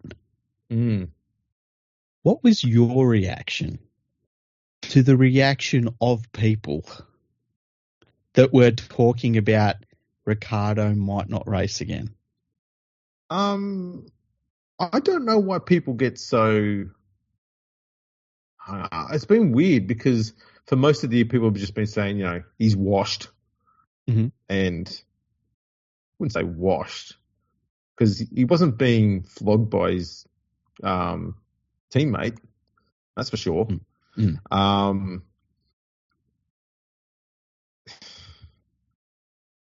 Everyone has to stop driving at some stage. Unless you're Fernando Alonso, and fair enough. Yeah. But it's kind of crazy. I think I'll read into it a little bit. I think what people are most upset about with it all and what they're carrying on about is the fact that he doesn't know. And they probably thought for some bloke who's been driving for 11 seasons, 12 seasons, something like that, 13, that the least they could do is just give him some clarity and let him know whether it's his last race or not so people could celebrate it properly. I think that's kind of the sentiment people are going with, which I don't really care one way or the other on that. Yeah, Darryl, because you and me are very, very, very long time Formula One fans. Yeah. And we've seen so much over a number of different eras now. Yeah. And I know it sounds pretty heartless, but when somebody's in a car, they're not driving it all that fast. Fuck them. Now, in saying that, and I do agree with that sentiment entirely. Yes. I decided to do something different with the point system in Formula One. I said, okay. This is not complicated, by the way. Instead of giving them 25 points for first, blah, blah, blah, blah, blah, I thought you get the number of points for your position that you finish. So at the end of the day, the person with the least number of points is the best. Yes. All right. And just to make it just to be clear the whole way through, I wanted to make sure that everyone got points. So if you're the first car that retires in the match, then you get 20 points. You're the second car that retires, you get 19, so on and so forth. Right? So if you retire, you still get points. It's not great, but this is how it's going to work. And how many years did you do this over? No, I just did it for the 10 races from Monaco to Azerbaijan. Those two races included, right? Okay. And I only did it for 3 drivers. Out of curiosity. And that was Daniel Ricciardo, Sergio Perez, and Yuki Tsunoda. Because everyone's been absolutely adamant that Yuki's going to keep his spot. Perez got given a contract extension in the senior team, and Ricciardo's the one on the outer. So I did this. Remember, it's the lowest score is better. Yep. Tsunoda scored 138 out of those 10 races. Perez 122 and Ricciardo 121. And there's no sprint races in there to throw it around. That's all just races. That's it. Main races. Yeah. Look, I just think here's the thing with Ricciardo and because people blew up. We talked about this. I don't think we recorded it. People blew up when it was about a month or so ago. Jacques Villeneuve, who I don't like, and he knows it. But he was part of a discussion where they were talking about Daniel Ricciardo, and he was like, I don't get Daniel Ricciardo. He's just not that good, and he gets by on his personality. And a lot of people blew up about it, and I was like, is he wrong? And Daniel Ricciardo has at one point been in the fastest car in Formula One, right? He has driven for Red Bull. He has driven for McLaren, and he drove for Renault when Renault was still they weren't bad at that point. They weren't their best, but they weren't bad. So he's been in bloody good cars. And he wasn't in the fastest cars though. Well, that Red Bull was pretty bloody fast. It wasn't bad. It wasn't the fastest car though. That was when the hybrid era began, and the Mercs were just shitting on everyone because they were using an unlimited cap. But do you think it wasn't bad? Do you think the dudes that were driving around in Saubers at that time are crying at night about Daniel Ricciardo was only in a Red Bull? Of course not. Well, fuck him then. If you're too fucking slow in Formula One, no one gives a shit. Get out of there. That's been how it's been for forever. Correct. So I didn't get all of this like, oh, it's like he's not fast enough. Goodbye. Yeah. On that, there's one bloke who's higher up on the list and older than Ricciardo, and that's Fernando Alonso. Mm-hmm. And Alonso's teammate is younger and doing worse than Ricciardo, and that's Lance Stroll. Mm-hmm. And he's in there because his dad owns the team. Yeah. And you got Perez in there, who, if he's not crashing every week, he's not getting to start high enough on the grid because he's fucking up in qualifying all the time. Yeah. The problem we've got at the moment is there's too many drivers who aren't performing at all. Mm. And so that is making an argument for Ricciardo when there probably shouldn't have been one in the first place. He should have been pretty clear cut that he should be gone. But so should Perez, so should Stroll, so should just several others. Yeah, right? I agree. And they should all go too. But it doesn't mean that Ricciardo shouldn't go as well. No, that's right. But I think in the long list of all the drivers there, I don't think Ricciardo is the first one that should be the first one to get the arse. I think there's quite a few in front of him that need to go before him. Not saying that he doesn't need to go, but it just seems odd that he's the one that has to go, not others. Like Perez shouldn't be in this battle between Ricciardo and Tsunoda. You can't tell me that Red Bull car is on equal terms with that V-carb vehicle. It's a fucking tractor they're driving. Yeah, look, Perez has been putrid this season. Absolutely putrid. And he's going to cost his team. They gave him an extension. Yeah, and I think, for me, that's where the argument is. They're going, how does he get an extension when Ricciardo has basically been outperforming for the last 10 races? In an inferior vehicle. I don't get it. But at the same time, like Perez, for me, would have been out as well. Because it's like, if you're not getting the job done in Formula One, see you later. Yeah. And it's been better drivers than both of those two have been told see you later by their teams. Absolutely. That's why I really it's always good seeing Australian on the grid, right? Yes. But I'm not, and I know you're like this too, I'm not like a flag waver in terms of that. It's not like always the Australian that I'm going to back. It just isn't like that at all. That's why with Oscar Piastri, it's like I'm watching this dude and he come in and I was like, oh, cool, another Aussie, that's good. And he took his time to find his feet. He's been doing, he was doing passes in that race which were like, oh my God, what the fuck is this? Like he's putting moves. It was young Ricciardo shit again. He's putting, I don't think Ricciardo ever put moves on like this though. Like he's putting moves on the fastest cars, right? Or cars that are as fast as him. He's putting moves on them that are like holy shit, who is this guy moves? And he's not just like, they're not dangerous moves around. He's just nailing drivers into corners, just nailing them perfectly. I can think of a pass that Ricciardo did on Raikkonen at Monza, going into that nasty first chicane at the end of the first straight. Yep. That's not a place where you pass. And Ricciardo got Raikkonen there, a former world champion there. Yeah, that takes a bit of nuts. And in his first season in Red Bull, he overtook Vettel, same track. But that's like sold him a dummy one way and went the other. And what's that like? I see a lot of the passes under braking that Ricciardo got really well known for when he first started at Red Bull. Mm.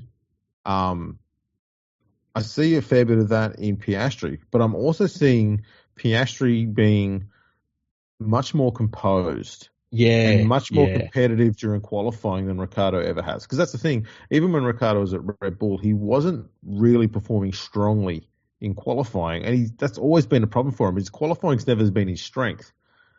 He's always done better in the races. And even this year, he's been qualifying worse than Tsunoda most of the time, but he's finishing races above Tsunoda nearly all the time as well. Which is just a weird dynamic. But Piastri seems to be much more consistent. And we're seeing that at the moment. Like I think they said that, over the last 6 or 8 races or whatever it is, Piastri scored more points than any other driver on the grid. Yeah. And look, his teammate is doing everything you could ask of him to do. Like, it's not like his teammate is having a shock or anything. His teammate is killing it. Yeah. And yet Piastri is like, he could very easily have a couple of extra wins if strategies and stuff played out differently for him, but no one cares about that when they look at the points tally at the end of the year. Like, you get what you get. But he is like, if he's not equal, like at the moment, he's in better form than his teammate. Oh, better. And it's amazing to see. Like, there's just stuff I'm seeing this young bloke do where I'm like, oh, this guy's different. This guy's fucking different. And he's racing all of the championship leaders and stuff like that. And it's almost like in the last, say, 5 races or so, he just got his feet under him completely.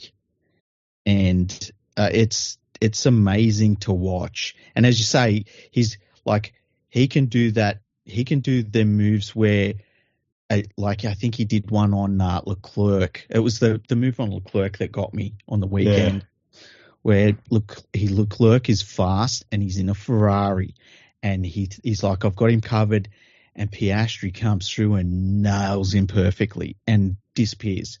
And it's like, holy shit. He's not doing this guy to back markers or anything like this. He's doing it to the front runners.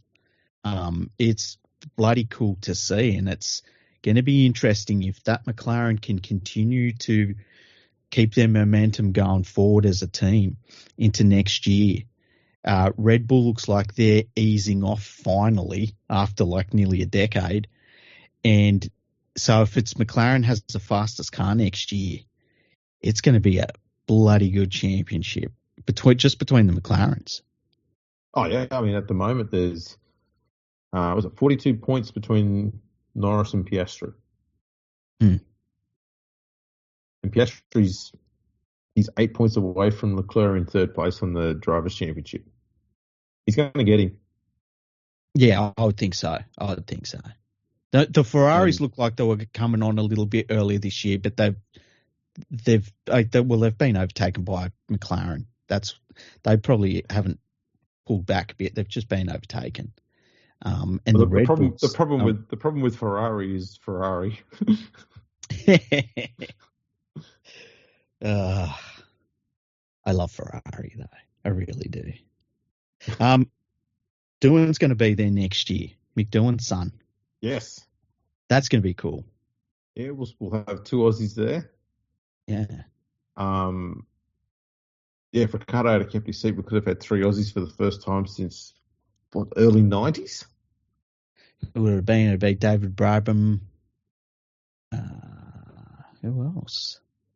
I think it was early 90s. I can't remember who else. There was a few drivers there that didn't race the whole year, but yeah, wasn't there somebody had like a guest run in his race? Larry Perkins. Yeah, Larry Perkins. And then it would have been Alan Jones. Yes, I believe so. Yeah, that's right. That was a crazy time. Yeah, that was like the end of the nutty era, hey? Yeah. Where like you would get some random team like with a weird name, and it was a former this, former that, but they've got a new sticker this week, and some random dude qualified and like got lapped 7 times in the race. Good times. Good times. But yeah, I went with Ricciardo. I was like, I didn't understand everyone's emotions of it. I was like, look, he's too slow. You get someone new. That's it. That's how it works. Yeah. That's how it's always worked. That's right. There was a rumor going around yesterday. Mm-hmm. I hold no water to this whatsoever. was that Perez was going to be forced to retire at the end of the year, and Ricciardo would be taking his seat. No way. There's no fucking way. It's like, who the hell comes up with this? Yeah, that's silly. Now, away from Formula One, we'll go to another little thing that we had an interest in over the past seasons. Mm-hmm. Which is it sounds a bit weird. Is we used to watch the wrestling a little bit. Oh, yeah. Just see that there's a new documentary on Netflix about Mr. McMahon. Yeah, I saw some clips were coming up on Twitter, and some of them were interesting. So a lot of them were people going like, "Oh my God, can you believe this?" And it's like, were you alive? Did you see it? Like, what, Vince McMahon was doing this shit? Really? Like, are you shocked? So there was nothing that I saw come up on Twitter where I was like, oh my God, this is amazing. And I haven't got Netflix, so I won't get to watch it in full, but it's good that people are enjoying it. And I guess it brings in a different audience to the wrestling and maybe gives it the episodic viewing that will get people that maybe are looking at at what happened in the scandals and stuff. It'll get them into the wrestling through that, kind of like it did with the Formula One. What was it called? Drive to Survive or something? Yeah, I did watch the series. Mm. Oh, the rest. You watched the McMahon one. Mm-hmm. Was good. It wasn't bad. I think it's more aimed at people who have little to no knowledge of his time and what happened in wrestling in his time. Mm-hmm. So it just kind of touched on a few key things. So obviously, taking over the territories in the 80s, taking the business off his old man, creating Hulk Hogan, creating WrestleMania, the steroid scandal, Bret Hart, that time, the Attitude Era very briefly, Monday Night Wars, The Rock. It basically just skims through a lot of this stuff. Some of the deaths, like Owen Hart's death, Chris Benoit's one, not as in depth. Mm-hmm. And then it got into more of the modern stuff, and then he doesn't appear at all in the sixth and last episode because that's when all of the sexual allegations and stuff came out, and he said that he wasn't going to be available for all of that, and so they've just spoken to journalists, and that's always fun. So the whole way through, you're going, well, I'm watching it going, it's both interesting, but at the same time, I'm not learning much. Yeah. And as someone who has studied some journalism, I'm looking at it going, there's so many missed opportunities in all of this. Yeah. Like there's so many things you could ask him about, and you're asking him about just a few basic stuff that everyone knows, the Montreal screw job and stuff like that, but you're not diving into it either. They did 40 hours of his career, 40 years of his career in 6 hours. Yeah, and that's the thing. And it's like if you were to have a procedural drama about Vince McMahon that was on every week, it's like, yeah, they've been doing that for 40 years themselves. Like that's literally what the wrestling fucking is. So it's hard to replicate that. And like my feeling was going in that and it sounds like what it is. It's like I didn't watch Drives to Survive. No, neither because it was not going to add one single shred of anything to my thoughts as a Formula One. Like I don't need to sit there and be told about the tyres need warmed up and why they need warmed up. Or again, I think it's aimed at getting new people into it. I think for the people who are already invested in watching it all the time and know about it, and the educated fans, they're not going to watch it because there's nothing in it for them. Yeah, exactly. I tell you, it kind of reminds me of like, so I'm a basketball fan.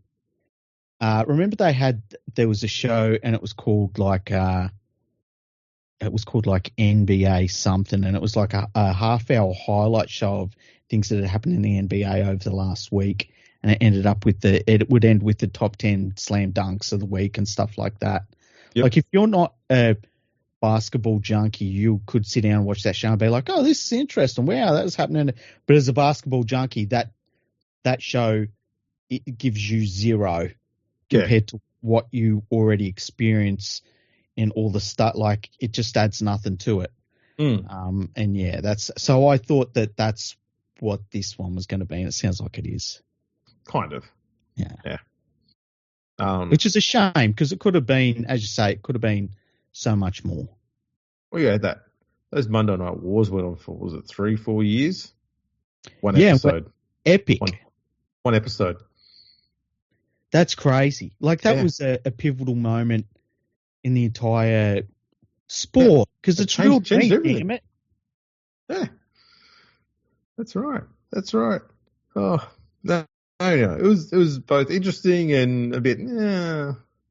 Could have done a bit more. But anyway. When I saw that Vince McMahon was happy to talk about things, I felt like that's when I knew it was like, they're not going to go too deep into a great deal. Not with him anyway. They waited until he wasn't there. Yeah. He's not here. Quick, pump it in. The thing is, though, like the whole point of the whole show is that Vince McMahon was Vince McMahon. Like, he was pretty open with who he was and what he did, and that's why he was out there doing it. I agree, and I think too, what Netflix are trying to do was try and look as balanced as possible, because it's also been announced a few weeks ago that WWE Raw is going to be moving to Netflix very soon. Right. We don't want to shit on them too much. We don't want to be like the current affair, shitting on the NRL just before State of Origin is about to kick off.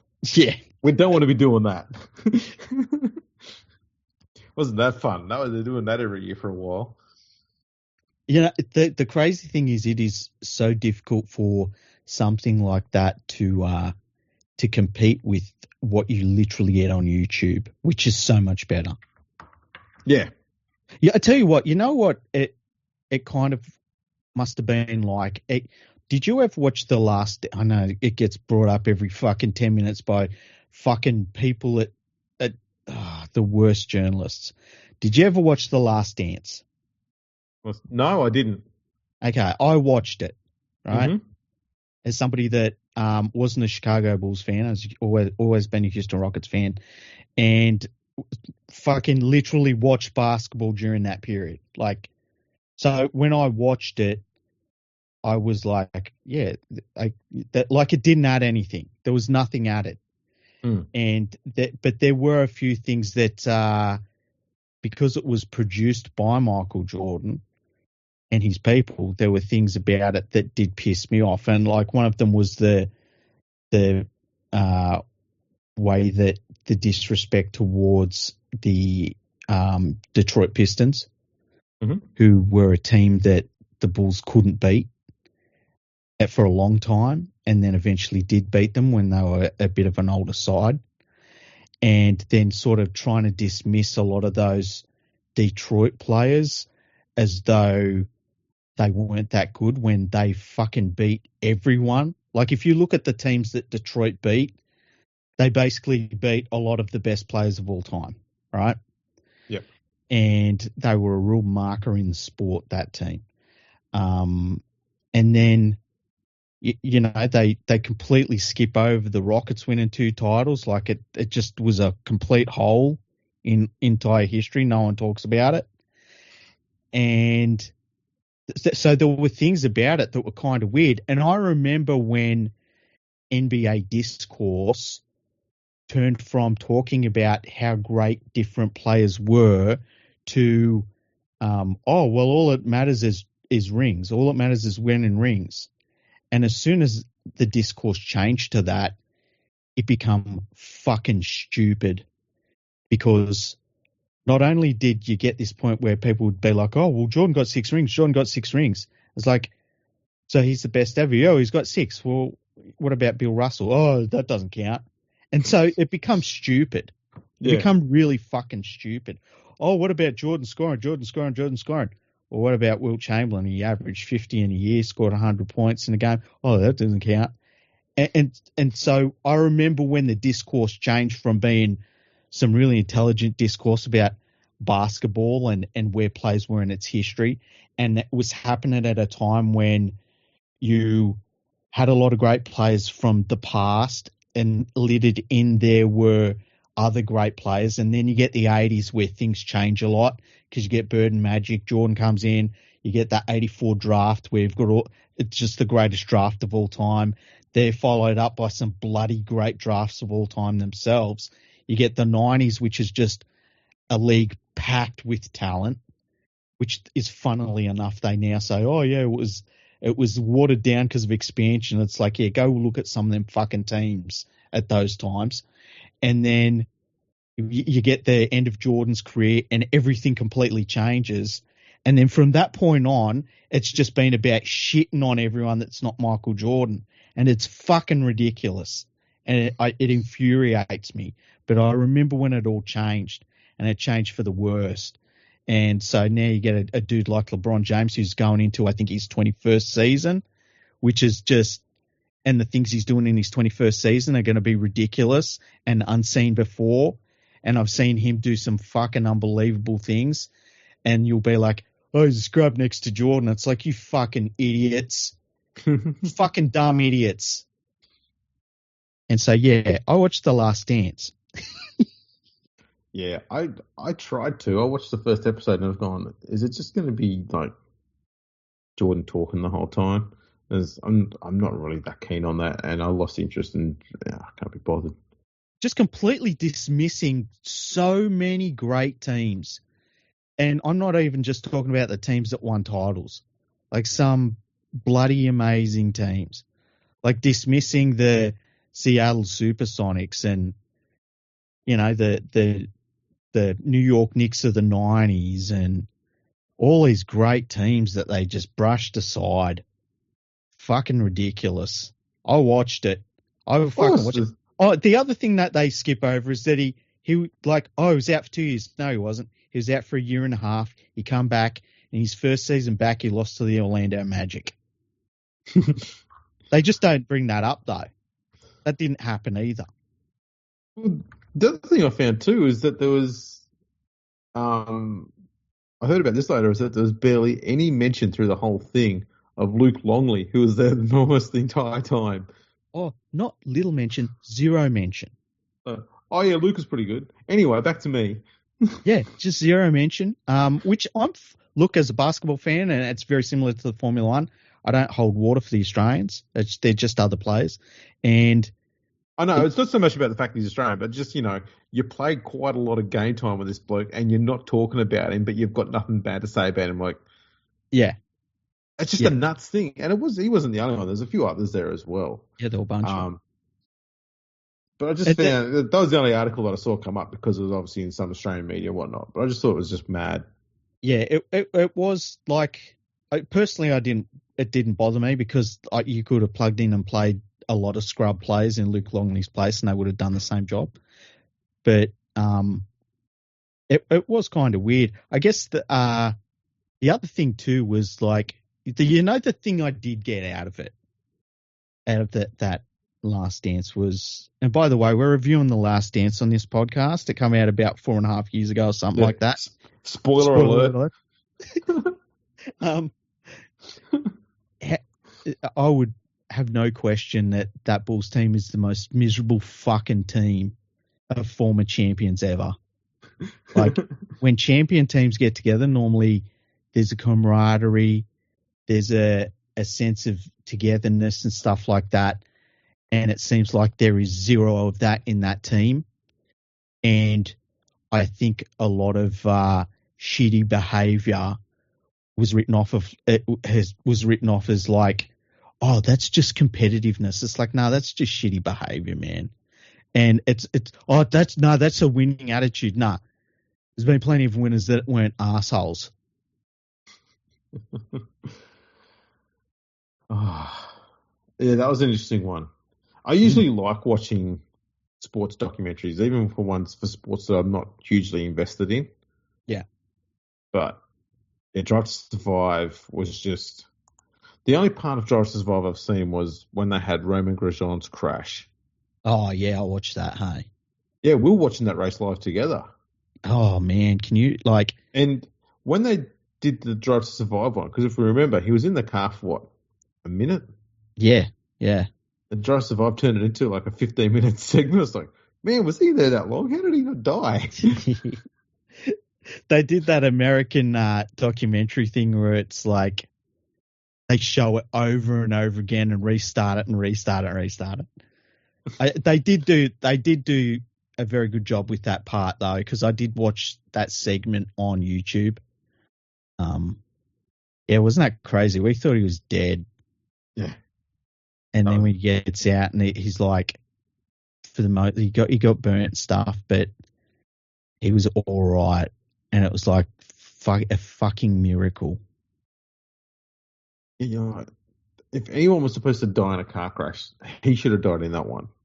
Yeah. I don't know how he got out of that. That's just amazing.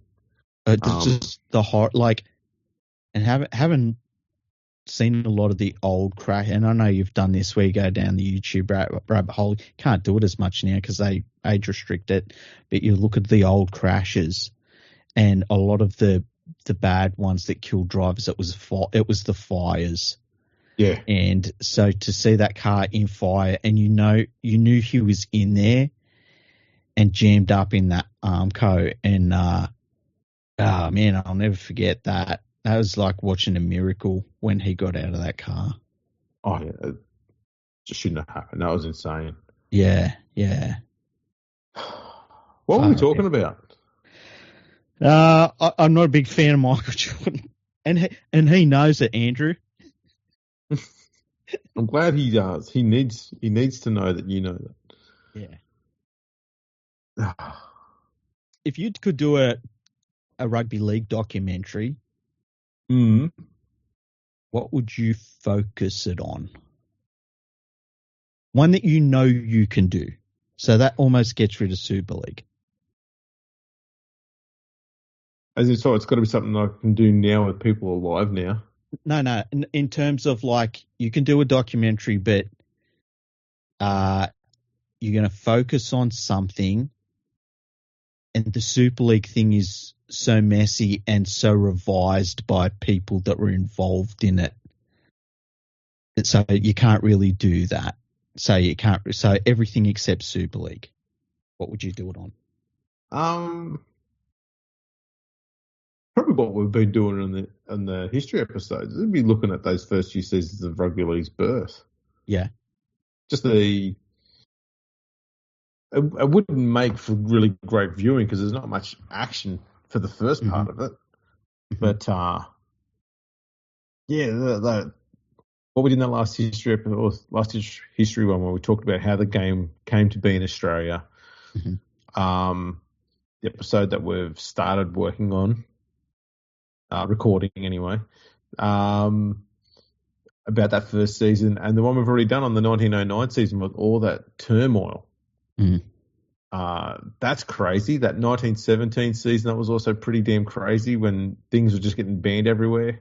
The only other ones would be things like individual matches. The Earl Park riot, there was a brawl between a game between New South Wales and England where the referee just went, fuck this, I'm going home, while the game was still underway because there's just so much fighting going on. I think that was in the 50s.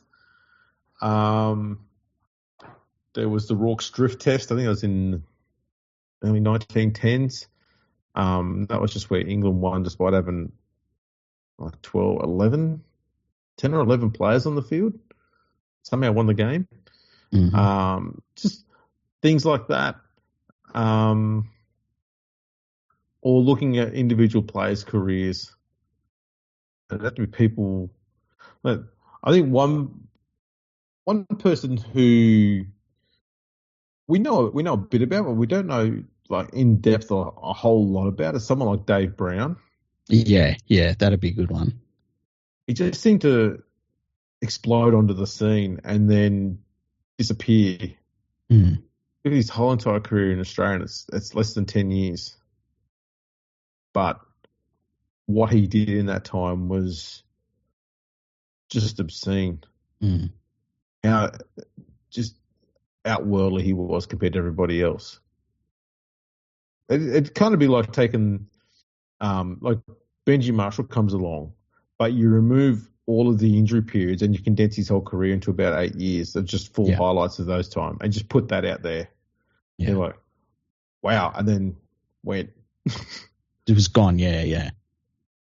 Wow. What happened? Just caught up in a whirlwind. That'd be fascinating. Looking at Daly Messenger in those first 3-4 seasons. Mm-hmm. And I mean, the big one for me would be looking at the travel he did for the game. Yeah. Oh my God. The amount of games he played too. Yeah. Yeah, man, he sacrificed so much of his own well-being, not just playing the game, but his own well-being, traveling around, playing the game everywhere. Mm-hmm. For me, that's the thing more than anything else as to why he deserves to be an immortal. Back-to-back tours to England, 1907-08 with the Kiwis, and then 08-09 with the Kangaroos. 4 8-week journeys on boats. Oh, jeez. In 2 years. Just, my God. He must have liked it, though, hey? Like, I know he was doing it as a professional sportsman, but he must have liked it at some level, the travel, because if he didn't, it would have broken him down. I think he probably felt obligated more than liked it. I think the one person who liked it was a different player called James Devereaux, because he went on that tour to England in 08-09 and stayed there to play with Hull FC. He played there for a season or two, and then he took a boat back to play for North Sydney for a few years, and then took the boat back to England, played for Hull FC, and he came. He did that 2 or 3 times. So, God damn. Yeah, that's crazy. His story's insane.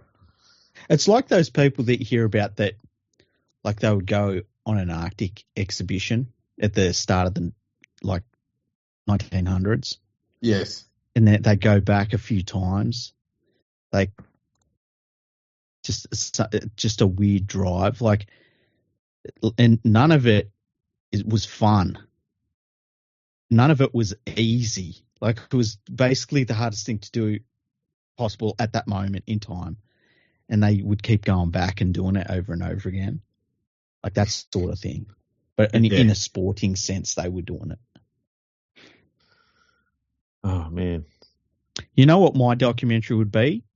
It What's would that? be focused on, and it's going to sound weird, but you got to hear me out through it. It would be focused on from the moment a player gets injured through what happens when they're taken off the field, in the back rooms, how they get them prepared and stuff to maybe go to hospital, say they've got a broken arm, or say, and I'll bring up fractured scapula because I think it was Victor Radley's had that recently, and like go and get how long that night turns into for them when they actually finally get some sleep, how much pain they're in, how difficult it is to move and get around, just being able to go home, how they work out how they're going to sleep with that, like how do they get comfortable with it, then when do they start the rehab, because they're still in so much pain as they start their rehab, and that whole journey. I think that it would be really eye-opening for footy fans, because we see them, like we see these players, they do their knee, they're taken off the field and they're gone, and the next time we normally see them is when they're back 8 months later or whatever it is, or next year, whatever. I think it would be really interesting to follow them through the journey of like the whole process, and just like, when you do your ACL, like just getting around your house, just them little things where these dudes are putting themselves through these massive injuries at times, and it changes their life in a big way very quickly. And then maybe at the end of that whole thing, going and talking to players former players that are, say, 50 years old or something that had similar injuries and asking them about how it still affects them getting around and stuff these days. I think that would be a cool documentary.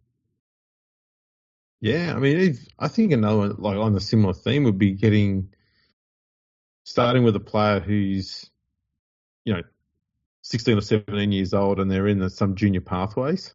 Mm-hmm. And you just watch them go through their NRL career and into retirement. You'd have to condense it down, obviously, but it's kind of like, I think they used to have these shows all the time, like 7 Up and stuff like that back in the 50s and whatnot. And they would come back and check out what kids are doing and ask them questions when they're 7 and when they're 14 and 21, 20, and they followed their career through.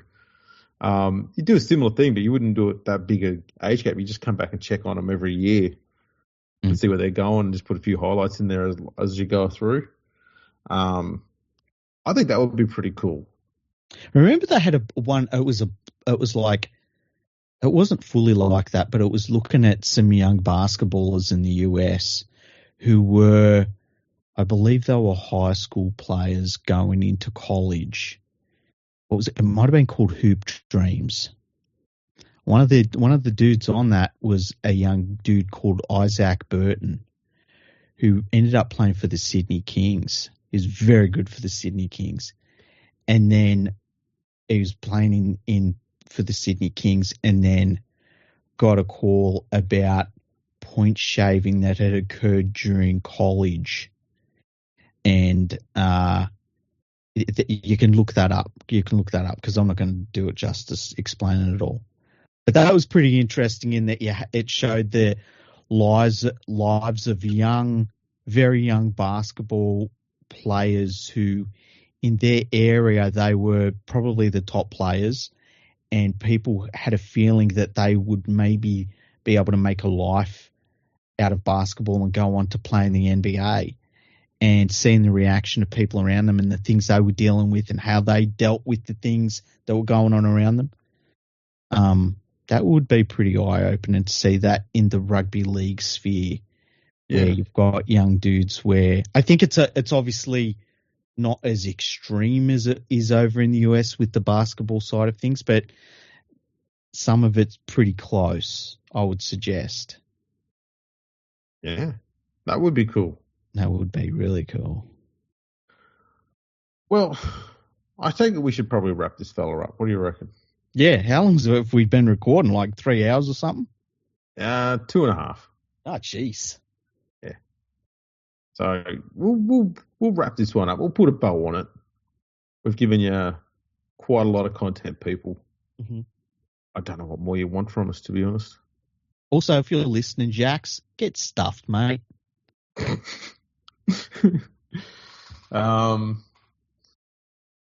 Tell you what, if they were to do a documentary on Daniel Ricciardo, it'd be a very different theme and attitudes going on compared to the Michael Jackson one. Michael Jordan one.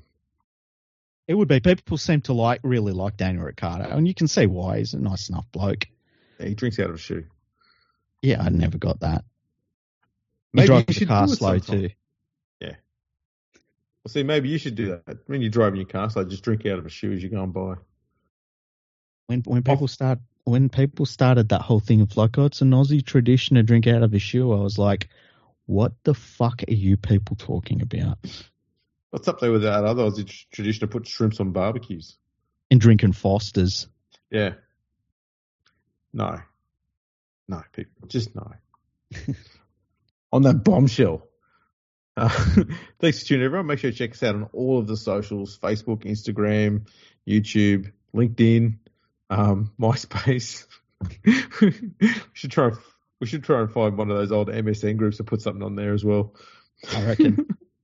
Why not? Like, subscribe, watch all the videos. That would be awesome. And we will catch you all next time.